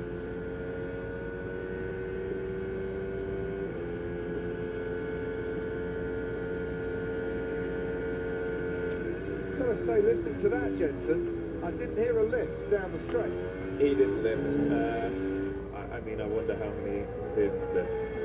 That's not the point. We're talking about Lando Norris in this instant, and I don't know what anyone else did down there. Yeah. If there's a double yellow, it says slow down and prepare to stop, and at the very least, lift through that double yellow zone. Was that a double yellow at that moment, or was it a solid yellow? Well, maybe it was. It was a solid yellow. Yeah. But still, you're right. 100%. You should lift. Hopefully, they'll be running through everyone in that scenarios. I can't see any yellow flags waving down the straight as it is, but we're probably at the wrong camera angle there. The two cars behind don't have their DRS open. No. Oh, and someone just gone straight over that wing mirror. Valtteri Bottas. That's so terrible, dude. Has just gone over that wing mirror. That's so terrible. What we were saying could happen. That if anyone Are you? over the race Oh my line, god, that's then officiating they is so go over. dumb. I don't know why that piece of debris wasn't removed under a safety car or a virtual safety car. It seemed far safer to me to do that. Yeah. There are no yellow flags down the main straight, by the way, at the moment. But interestingly, the two cars, which is Valtteri and Charles, do not have their DRS open. And I'm wondering it's because they know it's a yellow and you shouldn't have the DRS open. Yeah. But that could have destroyed someone's race. Thing is, I'm looking at a puncture for. Oh, Lewis has a puncture. Now, as he picked up debris. Lewis has a puncture. Straight, and that's cost him. He's at turn 5 at the moment, and that would be the most likely outcome. And I think Carlos Sainz is also in trouble. Oh my god. Debris on the main straight. Very easy for cars to run. That's over fucking and get a crazy. puncture. I think Carlos Sainz and Lewis Hamilton. That's both fucking in insane. trouble in this race. And the question has to be asked: why wasn't it dealt with a lot sooner? Yeah, I mean. That's fucking insane, dude. I really don't. It's a both front left puncher. Oh my god, Carlos Sainz. Destroys his car, but and they'll be telling him that at the moment as Sergio Perez gets past him, moves to the 5th place. Oscar Piastri. Oscar's pitting, anticipating a safety car. Not a bad idea to get off the main straight and use the pit lane, even if we do get a safety car currently, because they've obviously got a gap that they can pit him in and still keep ahead of Sergio Perez. But that's fucking insane. Perez has gone through now, and there's the debris. You can see it on the track just by the white line and the pit lane exit. Yeah, and there was a little bit coming out the pit lane as well. So when you're brand new tyres, that's something you've got to stay away from. So stay as right as you can coming out the pit lane. Right, so Ferrari. Yeah, well, the problem is trying to get the jack underneath the car. They're going to need to have a little look at that, and away he goes. Because it wouldn't surprise me if there was damage to the floor, front wing as well, given what we saw of Carlos Sainz out on track. Hamilton now down in 15th place. Carlos Sainz, if he's lucky, is going to get behind Yuki Tsunoda. Oh, and now we get a safety car. There's the safety car. I've got to say, that's about fucking time. Like, Jesus Christ. It's about 44-minute and 10-second green flag run there. Jesus Christ. Max Verstappen is coming in. Just reserve this line. It's not going well. Oh my god. For sure. Nico Hulkenberg continues down the main straight. Charles Leclerc comes into the pits. F1 is terrible, man. Time stopping behind the safety car than you do when you're stopping in normal racing conditions. Verstappen stopped about 8/10 faster than Lando. It's crazy. Yeah, that's crazy. For the drivers that haven't pitted yet. So got a lot of people pitting here. Just looking for where he is. He's still out on the track. Top 3, Verstappen, Norris and Leclerc. Piastri had pitted just before the safety car. Perez now pits for Red Bull. Piastri carries on and will move up into 4th place. Hamilton's back into this race. You've got to feel for him. You really do. He's been struggling all this race. Then picks up a load of debris after his former teammate Valtteri Bottas run over that wing mirror, which really should have been, and we'll say it again, should have been cleared away an awful lot sooner. Yeah, it could have destroyed. It has destroyed two cars' races, and also Bottas hit it. I don't know what damage he had from it as well. So, yeah, I don't know what they were hoping for. With your front left tire, doesn't feel okay. Okay. I'll be 8, no damage. George Russell hits again. Hard tyres going on. He had a second set of new tyres, I think. The FI is terrible. So they're going to persist with the hard tyre to the end of this race. And now the rest will get to come in as well. Joe Guan Yu, we just saw, making his stop. Fernando Alonso making his stop. Fuck the FIA. What to do is just to sweep away that debris before he can get going again. Russell out into this race. He is now ahead of Fernando Alonso, and he's ahead of Carlos Sainz. That puncture has cost Carlos Sainz in his battle with George Russell. Pierre Gasly is in 6th, having pitted behind the safety car. That's good points for Alpine. If he can hang on to that, that will be 8 points, and taking Alpine as it stands at the moment up into 6th place. Wow, that's a big call. That would be a big haul of points. Obviously, he's got George and Carlos behind him, but the pace in the Alpine has been very good, so maybe he can hold on. Certainly has. safety car's going to come through the pit at the end of this lap to give the marshals a chance to go and sweep away that debris. While they're doing that, they might want to sweep away some debris on other parts of the track as well. Some of the gravel that's come on the track. Bernie Collins, to you. Yeah, so it's just going to come in a little bit quicker. Okay, so the safety car is having the cars come down pit road.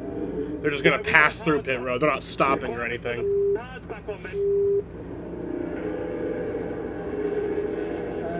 don't know the answer to that. George Russell wants answer to that, and I am a tad baffled as to why George Russell has a set of hard tyres on his car once again. As I look down, he didn't have a new set of medium. That might be the answer. Ernie, to you again, Piers.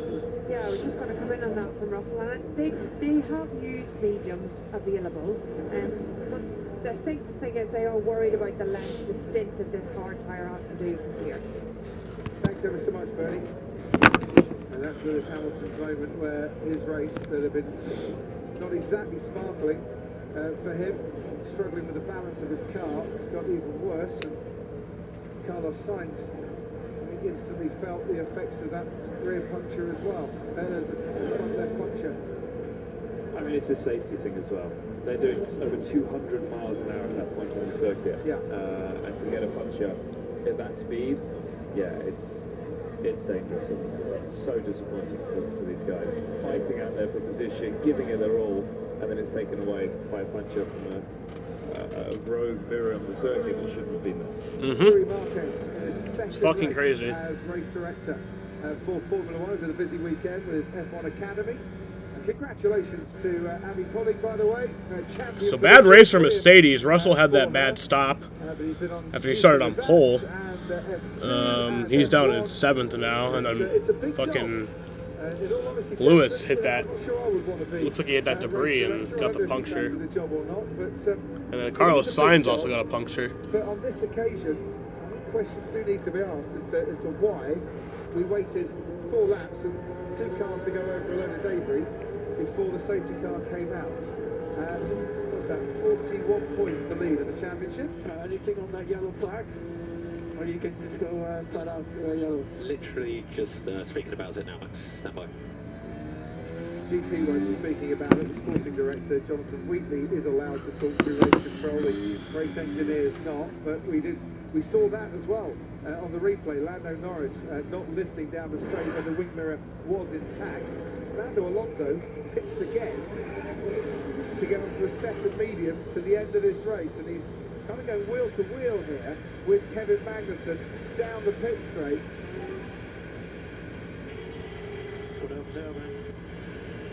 I mean, they are level, aren't they? Yeah. And actually, that was the first pit stop for Alonso. Level, and then Alonso gets ahead. Bernie Collins at Sky Race Control, what's the rule on that one? Can you go wheel to wheel down the pit lane? You can go wheel to wheel down the pit lane if the pit lane's wide enough. They'll have a look to see if it's how safe. So they're once again bringing them down pit road. None of the other pit crew are out in the pit lane there, and that's what they will look at in race control in that instance. If the pit lane were out, he would be expected to give way because he is not fully in the fast lane. Is that Lando Norris locking up? Yeah. And quite a big lock up too. Yeah, obviously coming into the pits, and maybe he didn't realise how much they had to slow down for the pit limiter when you're following the safety car. It's an unusual situation to find yourself in. I don't think that would have done too much damage. He's going pretty slow. Right, let's take a look at this race. And in a minute, because I think the debris has been swept away, Lewis Hamilton and Valtteri Bottas will be able to unlap themselves. How has this panned out with some drivers stopping before the safety car, some taking an advantage of stopping during the safety car? As we watch Lando Norris, and this will be that lock-up that we were talking about. Hamilton and Bottas have been out told they can overtake. He has mentioned on the radio that he thinks Lewis brake tested him. Hamilton speeding 100%. He just brake tested me again. I locked both my fronts. Potential double flat spot.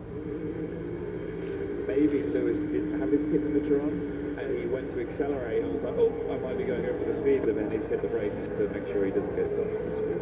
80 kilometres an hour. Is that mitigating circumstances? If he didn't have his pit limiter on, or the steward saying that it doesn't matter. You brake tested someone. Safety car can now use, by the way, the start-finish straight. Max Verstappen continues to lead Lando Norris. Charles Leclerc is now up into 3rd place. Oscar Piastri 4th, and Sergio Perez up into 5th. Pierre Gasly has moved into 6th after stopping behind the safety car.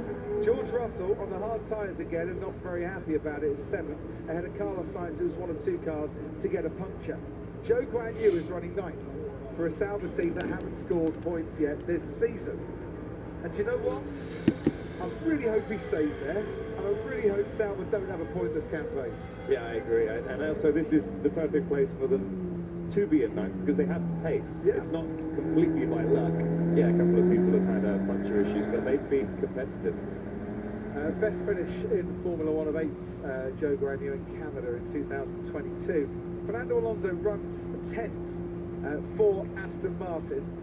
And then behind him, Magnussen, Tsunoda, who will be very keen to get back into the points. Albon and Hulkenberg, Lawson, Hamilton and Bottas, who are kind of back into this once again. And that is the current battle in the Constructors' Championship for 6th place. As I mentioned, Alpine moving then into 6th place. Safety cars coming in at the end of this lap. Ted Kravitz down to you. Yeah, just got my breath back down here, and Fernando Alonso is going to target on Zhou Guanyu's back. He wants those points for P9 in front of him. We'll never know what would happen between Max Verstappen and Lando Norris, but everyone has survived that rush through the pit lane after those stops in the safety car. Fernando Alonso running the medium tyre, Jensen. I think that's an absolute genius strategy there by Aston Martin. The hard tyres don't seem to be working tonight, so give it a gamble and do 28 laps to the end on the medium tyre if we can. Well, they did that on the medium tyre at the start of the race when the circuit wasn't as clean. Yeah. So I think that is a great shout. I would definitely want to be on mediums, as George Russell wanted to as well. So for the second time tonight, Max Verstappen will lead them away for a safety car restart. We saw him get it absolutely right, didn't we, on the time before? Yes, yeah, that was a beautiful start. So looking at the cars on the medium tyre, Fernando stopped twice to stick the soft back on. Stick the medium back on. You're absolutely right. He put the hard on. Medium back on, sorry. Put the hard on, and then stopped again. Got rid of it because, like George Russell, he's not overly fond of those hard tyres tonight. And right, Max Verstappen then going to get racing again. And Oscar Piastri got very keen on the restart before, got an overtake done as well. Is Max going? Is Max going? When's he going to go? He's on the run, and the approach now towards the final corner. He'd actually got going before now. Lando Norris absolutely chomping at the bits to make sure he doesn't get caught out by Max. He's going to pick up a beautiful slipstream here.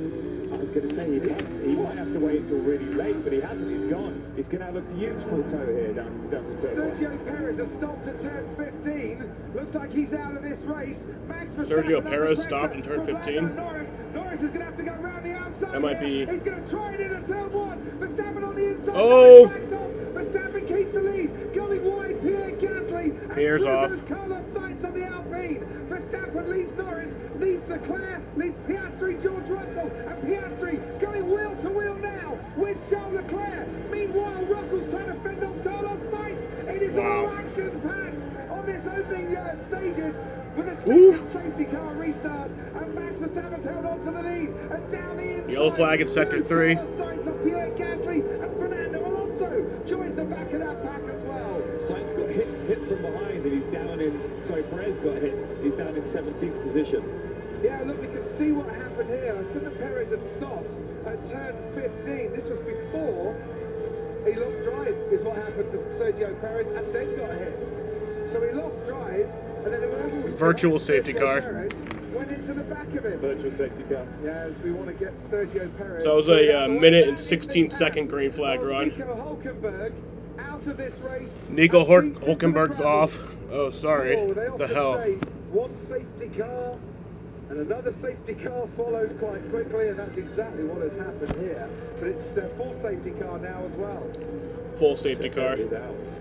So Sergio Perez losing drive, getting hit from behind, and sadly for him, out of the race in his first DNF since Canada all those races ago. Wow. That was a restart, wasn't it? It certainly was. It was all going on there. We'll get some replays. Lando Norris and Max Verstappen, there's a few cars diving into the pits. Yeah, so it's turned into a wild race. Car to get rid of the hard tyre and to put some mediums on. And Fernando Alonso now up into 8th. He got ahead of Zhou Guanyu, showing that the medium tyres are very, very effective. And Lando Norris tried around the outside with Max Verstappen. Whatever Max thinks of the safety car restart, he probably won't leave it as late to get going next time around. He has to go earlier. So it was a virtual safety car, now it's a full safety car. Softs as well. I think the reason why Max didn't go earlier was because the safety car lights, from what Lando said, didn't go out. Right. So that's why he couldn't. So he couldn't prepare. That's interesting because we knew it was coming in. Let's have a little look here. This is Sergio Perez. So he still has drive, everything's normal. Oh, did he actually get hit, or did he? It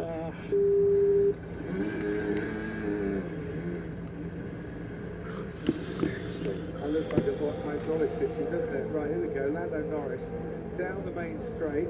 Max forces him wide. There's still plenty of space there, and he's ahead by half a car length.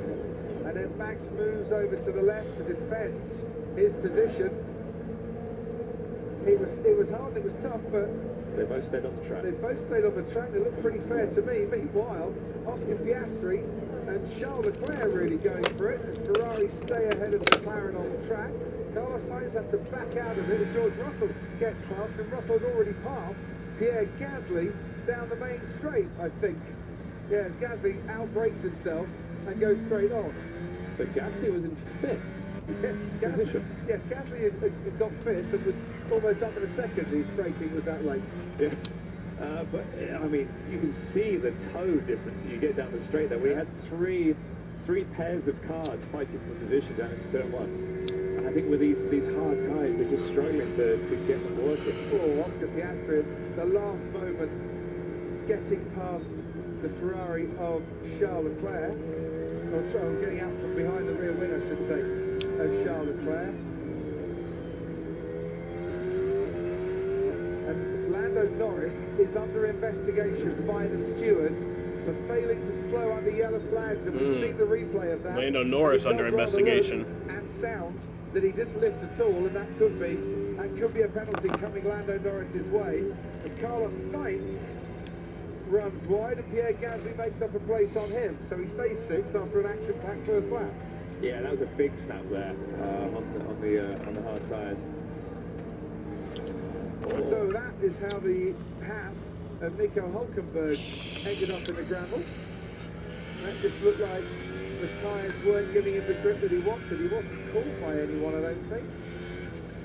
Oh yeah, it's just the tyres not working in their working range. That's normally such an easy corner for them, turn 9. But you can hear he's lifted, it's unsettled the rear, and he's gone back in throttle. Game over. So, Lando Norris under safety car is investigation. ending. Safety cars coming in at the end of this lap. We have 2 RBs and a Williams of Alex Albon on a soft compound tyre. Fernando Alonso still on the mediums. Valtteri Bottas on the mediums. What position I'm in? Currently P12. Car's messed up, mate. I wonder, could they have pitted Lewis Hamilton and put him on the medium tyres as well at Mercedes to give it a little bit of extra grip to try and get him back into this race? And 49 points, the difference, 39 points, the difference. I'm trying to work this out. 39 points, the difference between McLaren and Ferrari in the Constructors' Championship, which is not enough for McLaren to win the championship tonight. Right, here we go again then, Jensen Button. Is he going to go now? What? They're all going to have very cold tyres. I can tell that he's gone. And he's got a good advantage there. But we saw before he really struggled to put the power down on the exit of the last corner. Safety car lights were still on when they got going, and both Max Verstappen and Lando Norris were complaining about that.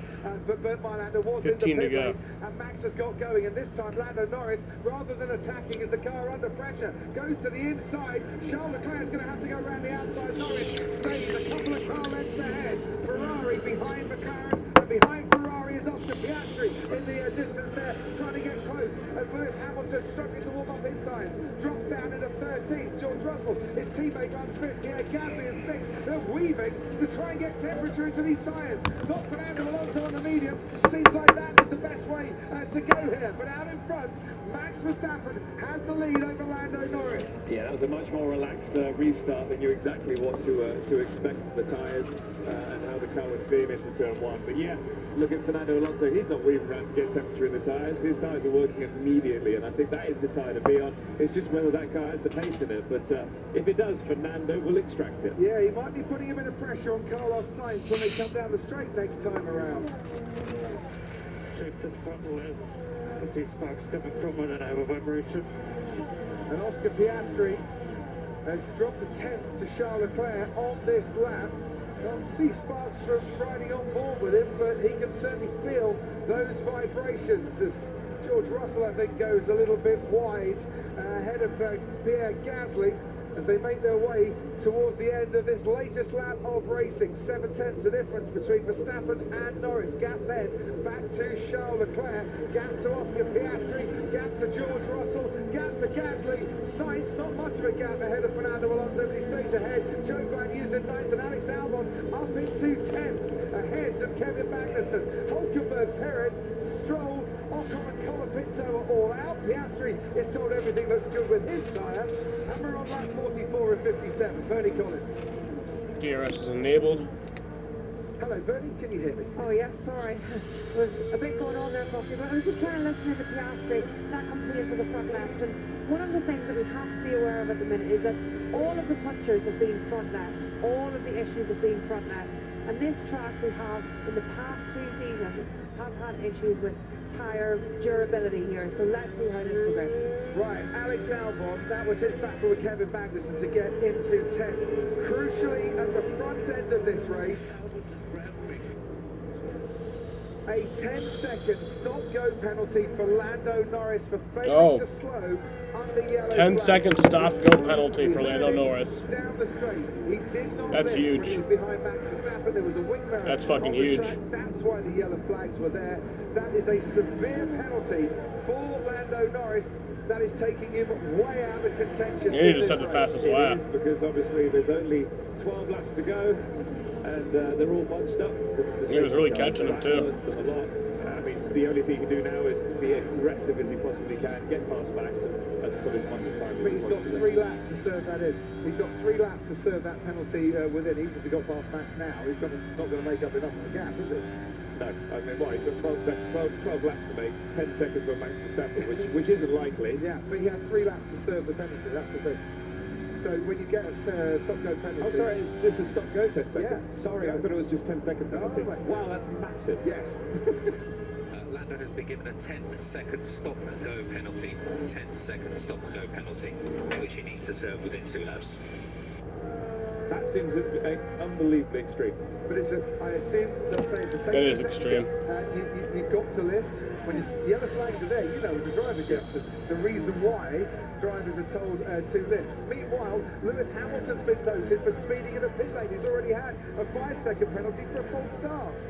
We have been given a 10-second stop-go penalty, which we will take this lap. No response from Lando Norris and Ted Kravitz. He's coming into the pit lane now.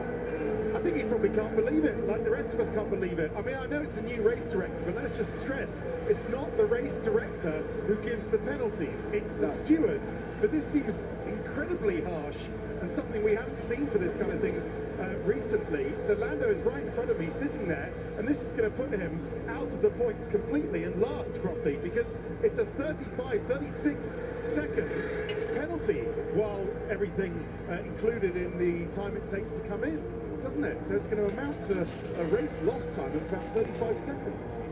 Basically, Lando Norris is now running last as he comes out onto the track. No one behind him, and he can't see the cars in front of him. For failing slow under the yellow flag. I'm sure we'll hear a lot more about this, but the immediate outcome is Norris is last. McLaren, who could win the Constructors' Championship tonight, I'm not going to do that unless the two Ferraris retire from this race, I would imagine. Yeah, they're going to obviously have an advantage, the Ferraris here, of what is it, 8? It's 30 11 points. points. Yeah, it was 30 points coming into the race, wasn't it? And that is how things have changed dramatically. With McLaren scoring 15 points, Ferrari scoring 26, it is going to go down to the wire in Abu Dhabi. 19 points. Yeah, only 19 points.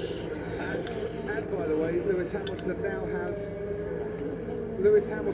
has a drive-through penalty for speeding in the pit lane. Oh wow.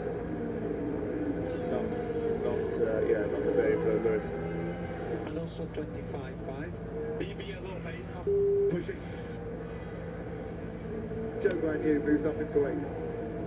Zhou Guanyu on the verge of equaling his best finish in Formula 1. And Max Verstappen now with a comfortable gap out in front of about 3.5 seconds. Yeah, he's. I mean, that's a nice healthy gap, isn't it? You can just cruise it from there, I feel.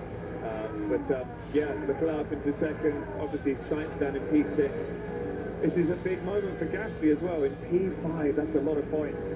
10 points for Alpine. That's a good chunk with only one race to go. It certainly is. Pierre Gasly at a track that he does rather love. This is Kevin Magnussen getting back on turn and back ahead of Alex Albon, and then losing the place as he goes wide. Yeah, no, he was going for the outside move there and being forced off the track, just like he was a couple of laps ago as well. They made contact, and luckily no damage to either car. 10 laps to go. A lot to talk about from this race tonight. 3 safety car periods. Lando Norris with a 10-second stop-go penalty. Okay, so we've got a drive-through penalty for speeding in the pit lanes. It looks like we've got to press the button on that first time behind the safety car.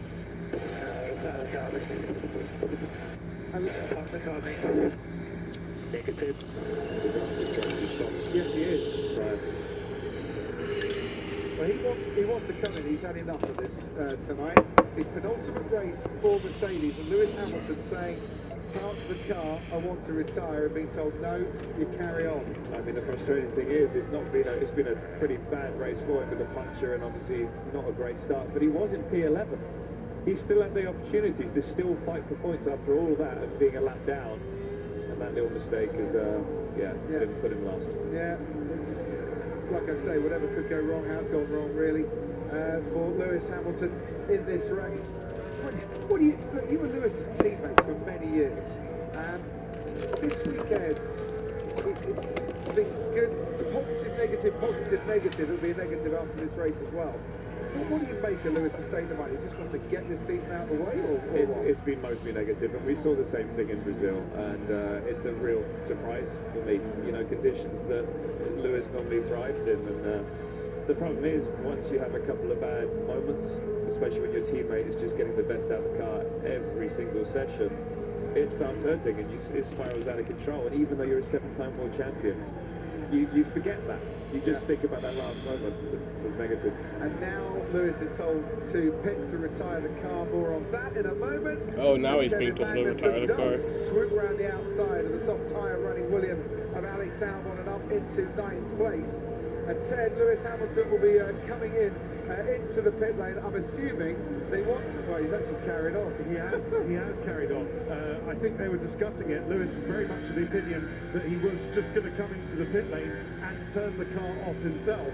Just end the discussion by just coming in and turning the car off. Of course, he has the power to do that, but the team have convinced him, it seems, on this lap at least, to keep going. I think they wanted him to serve the penalty as well, like with Lance Stroll earlier in the race, so it wasn't a penalty carried over to the next race, his last race for Mercedes. And I hope that is his last race for Mercedes. I really do. I hope we see Lewis back in Abu Dhabi, because this is mentally such a tough place for him to be in. One of the greatest, if not the greatest ever in this sport, to be in this position mentally, it's soul destroying, and I really feel for him. You think there's a chance he won't go and race for Mercedes next week? Well, a couple of races ago, that was his mindset, wasn't it, after Brazil? But I hope he has his last race in Abu Dhabi, because we know how great he is, and we know how great he is around that track, and I want to see that. before he heads off to Ferrari, of course, and for the first time in what will be 19th season in Formula One, he races without Mercedes power as well. So Alpine then ahead of Haas now by 5 points in the championship. Haas scoring 2 in this race. Alpine scoring 10 with Pierre Gasly in 5th and holding off Carlos Sainz. Fernando Alonso sticking to that 7th place and lapping quite well. Zhou Guanyu has a very nice cushion between himself and Kevin Magnussen of 4 seconds. We're on lap 50 here. Zhou Guanyu currently running 8th for a Sauber team, who are the only team who haven't scored a point this season. And you go back, don't you, to this place last year where Sauber scored their most recent points in Formula One. Yeah, I mean, we don't want... Nice one, Kev. Climb off, says Kevin Magnussen. Go for it, Kev. Another one of your former teammates. Exactly. We don't want them to have a dry season. We want them to get some points. And Valtteri in 11th place. He's only just behind the Williams of Albon on the soft tyre. This could be a double points finish for Sauber because Valtteri is really catching Alex Albon. Those soft tyres have gone off. What a night that's going to be down at Sauber.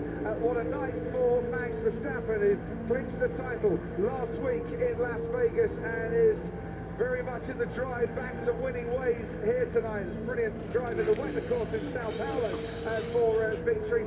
But this is going to be his first victory in the drive since Spain, as Lando Norris makes an overtake past Liam Lawson and into 13th place. He might yet still score a point in this race as he fights his way through the field. In all honesty, he's got the pace to do it. He's 3 seconds quicker than the cars in front. 2.5 seconds. That is massive. And there's still 6 laps to go. Yeah, there's every chance he'll get a point or 2. And McLaren would like him to get at least a point here and pick up another point for that fastest lap that he's got 2. It's all adding up in the Constructors' Championship battle. Meanwhile, Oscar Piastri running in 3rd place behind Charles Leclerc. And you don't want to go much wider than that. A little bit of a dip into the gravel. It's what it does to the floor, though, running over the edge of that curve. And Zach's feeling the pressure a little bit. Well, he certainly is. And I think he's going to be feeling the pressure all the way through to the checkered flag in Abu Dhabi, where there might be a lift of that pressure, or it might be back to the drawing board once again. Valtteri Bottas, as I said, catching Alex Albon. Lando Norris very much catching Yuki Tsunoda. Yeah, I mean, this is a done deal, isn't it? Down the main straight, you would say, look at the exit he's able to get. Yuki's soft tyres are, yeah, they're not what they were, let's just say. Here comes Lando Norris then, getting a slipstream, getting DRS and getting 12th place. And as he does that, Valtteri Bottas goes wide in his bid to try and get past Alex Albon, which is going to frustrate him for a little bit longer, and he's going to have to try again against the Williams. And let's face it, Williams would quite like the point as well, although they're pretty much nailed on, aren't they, for 9th in the Constructors' Championship this year. Yeah, I think it's for Bottas to get to the points, it's a much bigger deal. But it's not going to be easy. You know, Norris is only 2.8 seconds behind him with 5 laps to go. And I tell you what, there's another battle that's getting a bit closer here as well. Carlos Sainz tucked up behind Pierre Gasly. Fernando Alonso is catching this battle too. And you might just see Alonso and Sainz getting pretty close. 5 laps to go here. And whilst out in front, Max Verstappen has a very comfortable lead. Behind him, there are all sorts of battles that might flip around the places, including this one. Valtteri Bottas, who scored Sauber's last points here in Qatar, it was in October last year, is on the verge of a points finish. His teammate is in the points, and that is Carlos Sainz. And that is one of the reasons why Fernando Alonso is catching him so rapidly. Back on board with Valtteri Bottas. This was down into turn 1. Thought that the opportunity was there against Alex Albon, and it was for one brief moment. It was, he had to go for it there. And he's ahead of him now, though, and Lando Norris is right behind him. Bottas is into the points. Alex Albon down into 11th. Lando Norris could yet spoil the Sauber driver's day, because he is absolutely racing towards the end here and trying to get back into the points after his stop-go penalty. A 10-second stop-go penalty. Alex Albon is past, Bottas to go, and he's back into the points again. Yeah, luckily for Sauber, Bottas is 13 seconds back from Joe, so still looking good for points, but maybe not the double points finish they were hoping for. Lap 53 of 57, the championship, the Constructors' Championship, will go to Abu Dhabi as it stands currently. As Valtteri Bottas harvesting energy, getting more power into his batteries, the blinking red lights that you can see, is trying to fend off Lando Norris. This might be a bit of a tough order for him. We're on board now with Carlos Sainz down the main straight behind Pierre Gasly. And into turn one we go. Joe Guan Yu, currently leading driver of the day. Yes. Yes. I bet he didn't expect that coming into this weekend. No, he didn't. Alex Albon has got a 10-second time penalty for causing a collision. More penalties than they had in the World Cup final stadium when Argentina beat France a few years ago. Lando Norris is into the points. Valtteri Bottas is out of it. 10th now for Norris, who's back up into the points after running second in this race for so long. His pace has been outstanding, the quickest car on track when he gets a clear lap. But now into the points, or point scoring position, but he has his fastest lap, so that's 2 points. And Kevin Magnussen, I think, has got a penalty to come as well. He's got a time penalty in this race, so that's the case. It might be another position, but he's got a 10-second gap to try and close down. This was Bottas down the main straight against Alex Albon. That's got to hurt, hasn't it? Taking that 10th place, 1 point for 1 lap before you get overtaken by Lando Norris. Lando Norris says thank you very much indeed. Right, he's absolutely flying. He's properly pushing, isn't it? It's lovely to watch. We can see Carlos Sainz down the main straight here. He's got some pace on Pierre Gasly. He's got some pace on Pierre Gasly. Sainz wants to go down the inside. Gasly says no thank you. But how much longer can Gasly fight this one? That was beautifully lined up for Pierre, though. He knew that he had to give him space at the apex and just carried that speed through the middle of the corner. He's had 3 strikes for track limits, Pierre Gasly, as well, so he's got to be very careful in this defence that he doesn't run wide, get a black and white flag, and then maybe a 5-second penalty as Lewis Hamilton's now on the tail of Liam Lawson down the main straight, trying not to finish last in this race, which is not going to happen, as he does get past Lawson and up into 14th. Gap out in front, 6 seconds. Max Verstappen, who won from pole last year, is going to complete back-to-back victories here in Qatar and help Red Bull in their fight for the Constructors' Championship. Now, his teammate Sergio Perez out of the equation after losing drive just before the final safety car restart. Was that the moment that Lando Norris didn't lift? No, there's the moment Lando Norris went wide. He is pushing on. 22.4 his last lap, which is half a second quicker than anyone, including obviously Max Verstappen in first. Meanwhile, George Russell, who's running in 4th, has been noted by race control for a safety car infringement.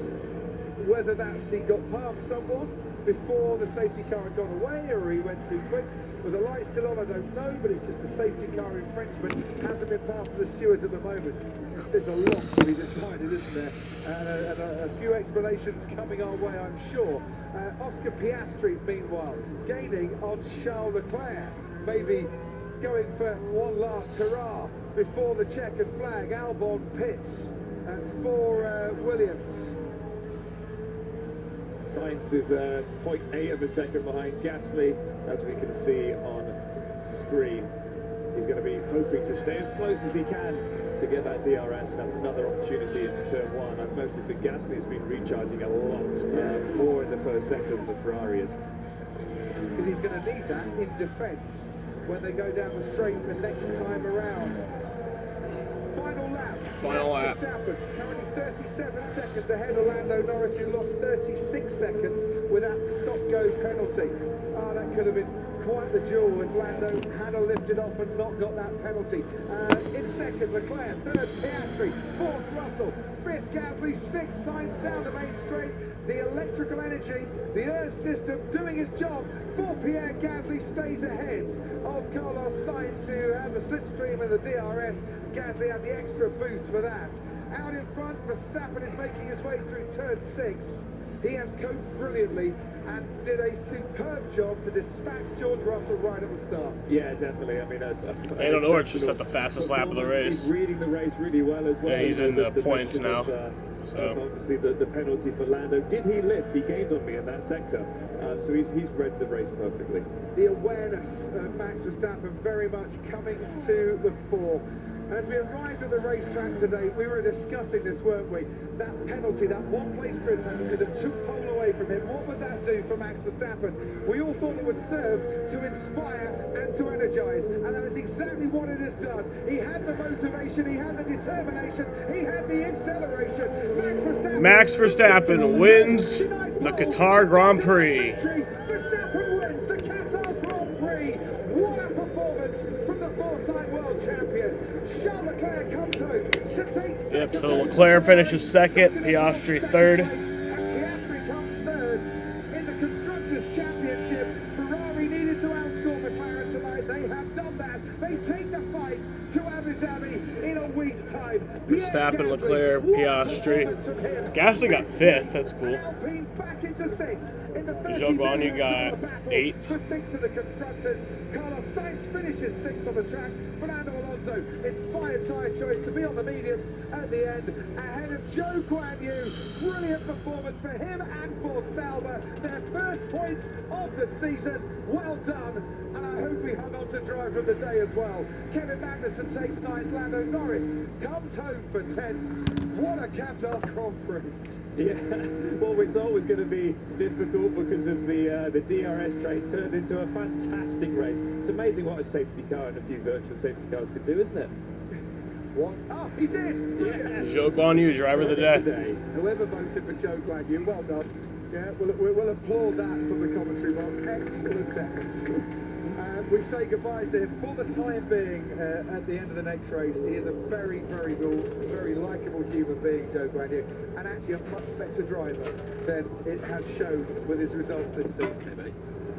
Karma is a wonderful thing. You definitely did not drive unnecessarily slowly today. Great job.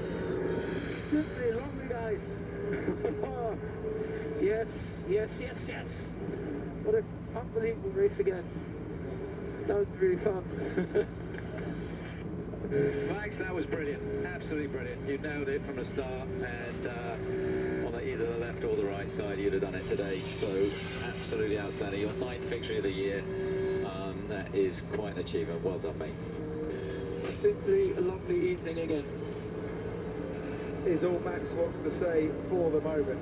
I did have a chat with GP, Gianpiero Lambiase, Max's race engineer, and I know he wasn't happy with the penalty and was a bit infuriated. I think this result will take away some of that fury tonight. George Russell, though, is under investigation. No, he's not.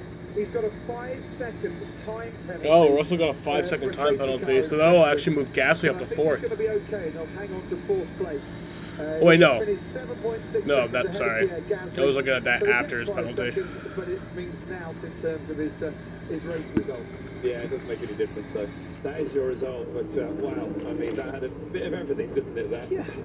Well, like I say, more penalties than they had 6 kilometres away at the Sale Stadium when Argentina won the World Cup. There were quite a few penalties that night as well, to be fair. There's your car number 1 finishing as your race winner for tonight, a 63rd win for Max Verstappen in the Formula 1 World Championship.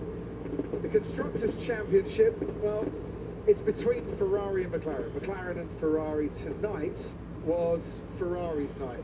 And I don't know what McLaren will say about that penalty for Lando Norris. It took him out of the top 9. As Verstappen gets out of his car, but Ferrari hung on in there. They did what they had to do. They did, and this isn't a track that suits their car. You know, when we go to Abu Dhabi, I think it's a track a bit more like Vegas that they were very strong at. So, you know, they did all they could. They didn't put a foot wrong, really, and amazingly, Sainz came home with a 6th. after a puncture. Yeah, it could have been a lot worse for Carlos Sainz.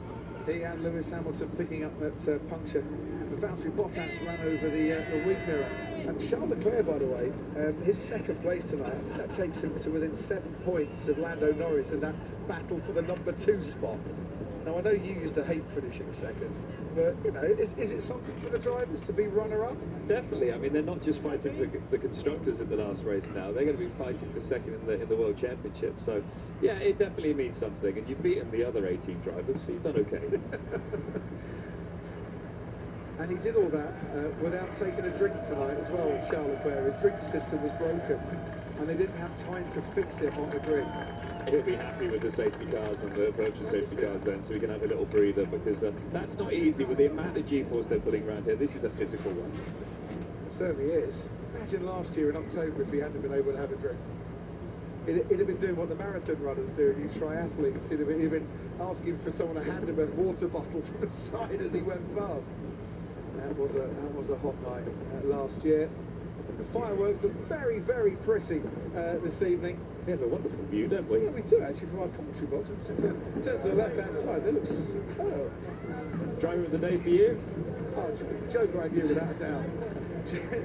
Look, Max did brilliantly. We're kind of used to Max winning, and he's made a bit of a habit of it. And I think Charles Leclerc drove a super race.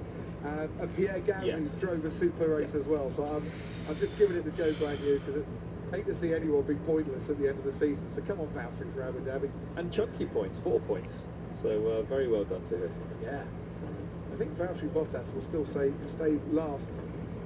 No, he actually might move up from last in the championship, and does. He goes ahead of Logan Sargent in the championship because that 11th is his highest finish of the season. Yeah, they look a little bit sweaty there, don't they? They certainly do.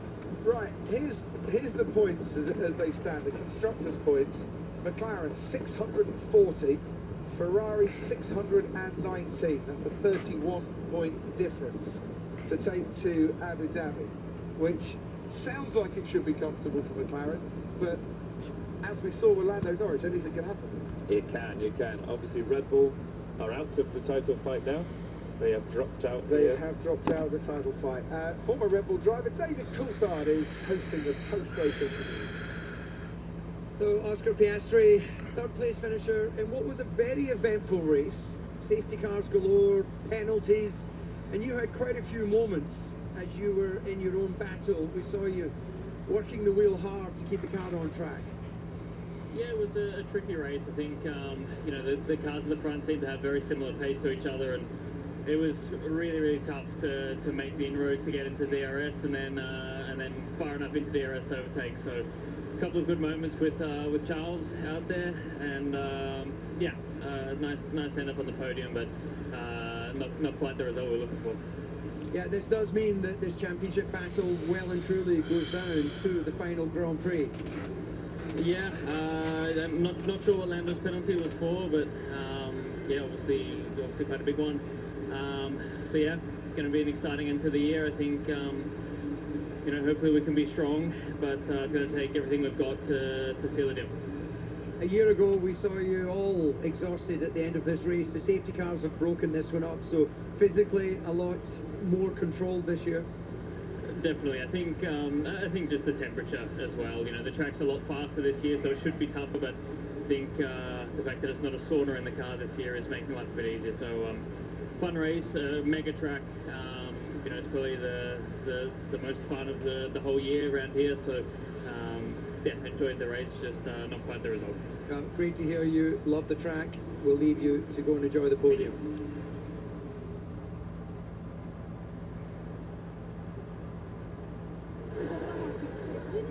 So Charles Leclerc, second place in the end. So given the events of that Grand Prix, I guess you'll not be too disappointed with that result.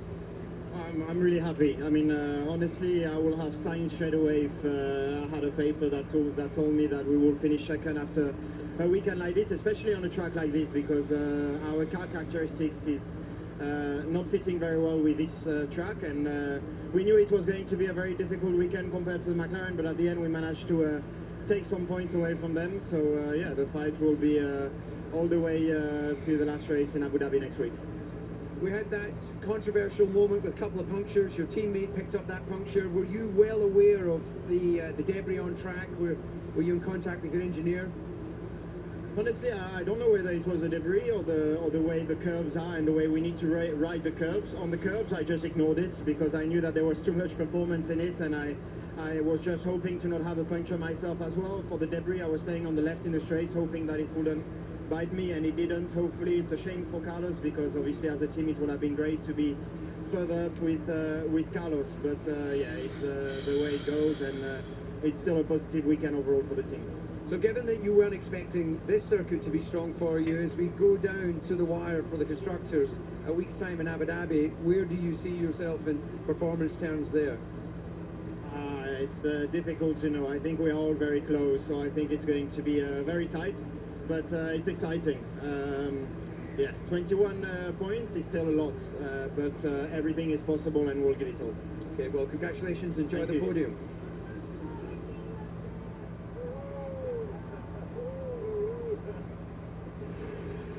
And our race winner, Max Verstappen. It's been a while in completely dry conditions, but what a difference a day makes on the ropes and the sprint to leading this from the start, and what was not a dominant victory in terms of your battle with Lando. In the end, it was comfortable.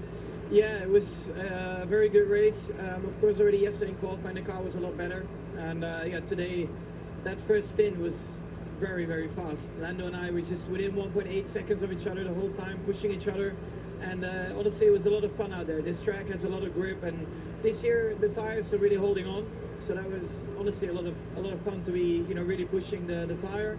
And yeah, we went really long on that first stint. After that, of course, there were a few safety car moments that you had to take care. But very happy, you know, it's been a while in the dry to be this competitive, and very proud of everyone within the team, you know, to turn it around within a day. So they definitely also deserve this victory.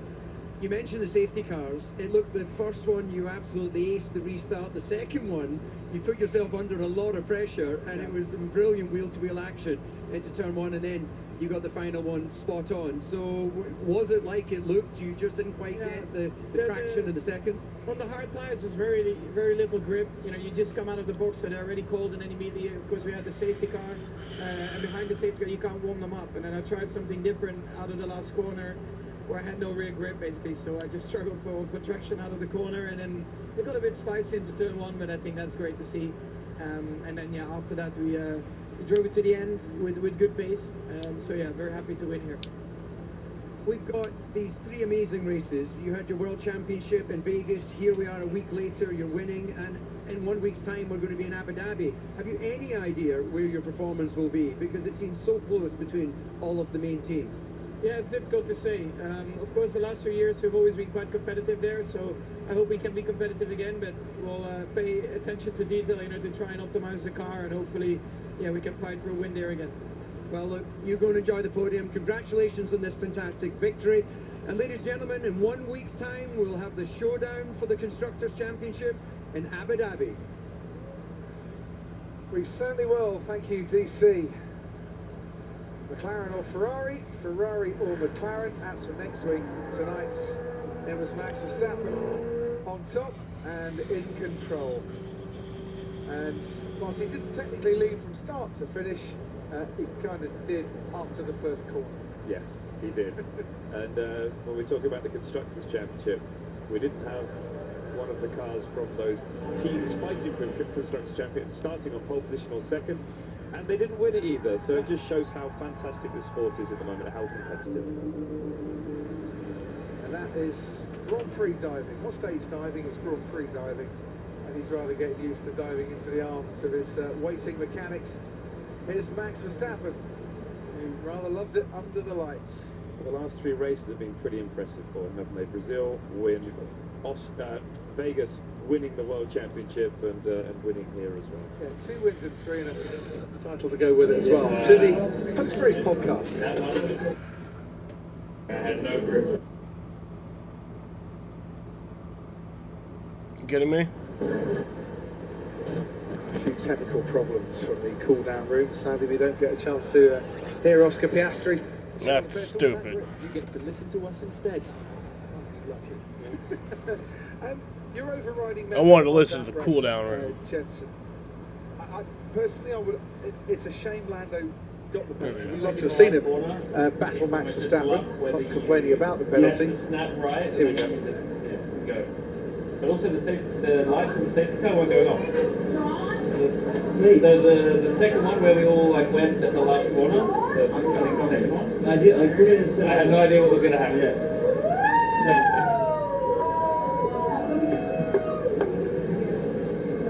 You were saying, what's going on with the safety car lights? Yeah, they were broken. Yeah. And that's why I got a bit confused, you know, because I was like, what should I do? Yeah. Because of course I knew that. Oh, they that's would go why he out. was not going. I knew they were kind of out, but they were still on in a way. Yeah. So, Yeah. yeah. Bit of offloading. Were you flat in 14? Yes. Yeah. You? Well, that's I was seeing on my dash. I was like 10th and a half faster, and every time it was 0.9, 1.0. Oh my god. What happened? He drove straight over the mirror. Yeah. Who? Carlos. No, it's Sauber. Yeah. Which one? Yes, plenty. Well. So what's slowest drag race? Did you guys touch it? No, it was very close, maybe. People in the back there. Yeah. I was all over the place. Instant debrief from the cool-down room. Yeah, we didn't get to see that battle again between Verstappen and Norris. The yellow lights were on the side, the yellow flags were waving, the penalty, seemed a slam dunk. You thought it might have been a bit severe? It seems severe because it feels like the yellow flag shouldn't have still been there. It should have felt that we should have had a virtual safety car or a safety car to remove the mirror. So it is what it is. I mean, if there's a yellow flag, you have to lift. So you get a penalty. But a shame. One thing that we did get to enjoy was to watch Lando Norris at the end of the race. The pace he had and the fight that he had on the way up to that P10 and actually scoring 2 championship points. Yes, because he had the fastest lap of the race as well. It's his teammate Oscar Piastri, though, who emerges onto the podium for his 8th podium finish of the season. Alongside him, Charles Leclerc, who's never finished higher than 5th in either a sprint race or a Grand Prix here at the Losail Stadium. Or Losail track, I should say. Max Verstappen, a 9th victory in 2024, and his 2nd in 3 races. The Dutch and Austrian national anthems.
To say Max Verstappen. Max he has a Verstappen. feel with a racing car that most of us could only dream of.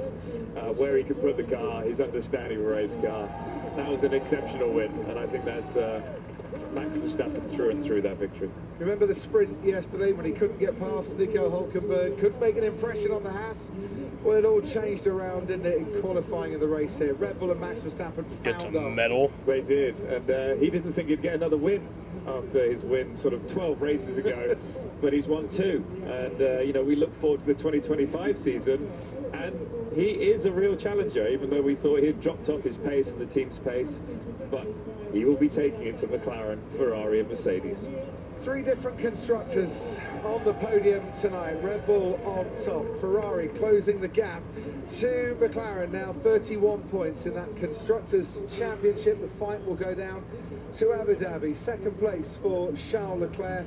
Oscar Piastri takes 3rd, and that is a 20th podium of the season for McLaren, which equals the amount of podiums they'd won before this year in the years between 2012, Lewis Hamilton leaving, and 2023.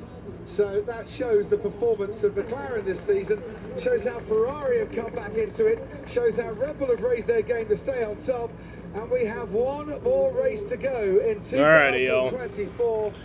I might be live for that, but I'm going to end this shit right here. Will Max take the honours again?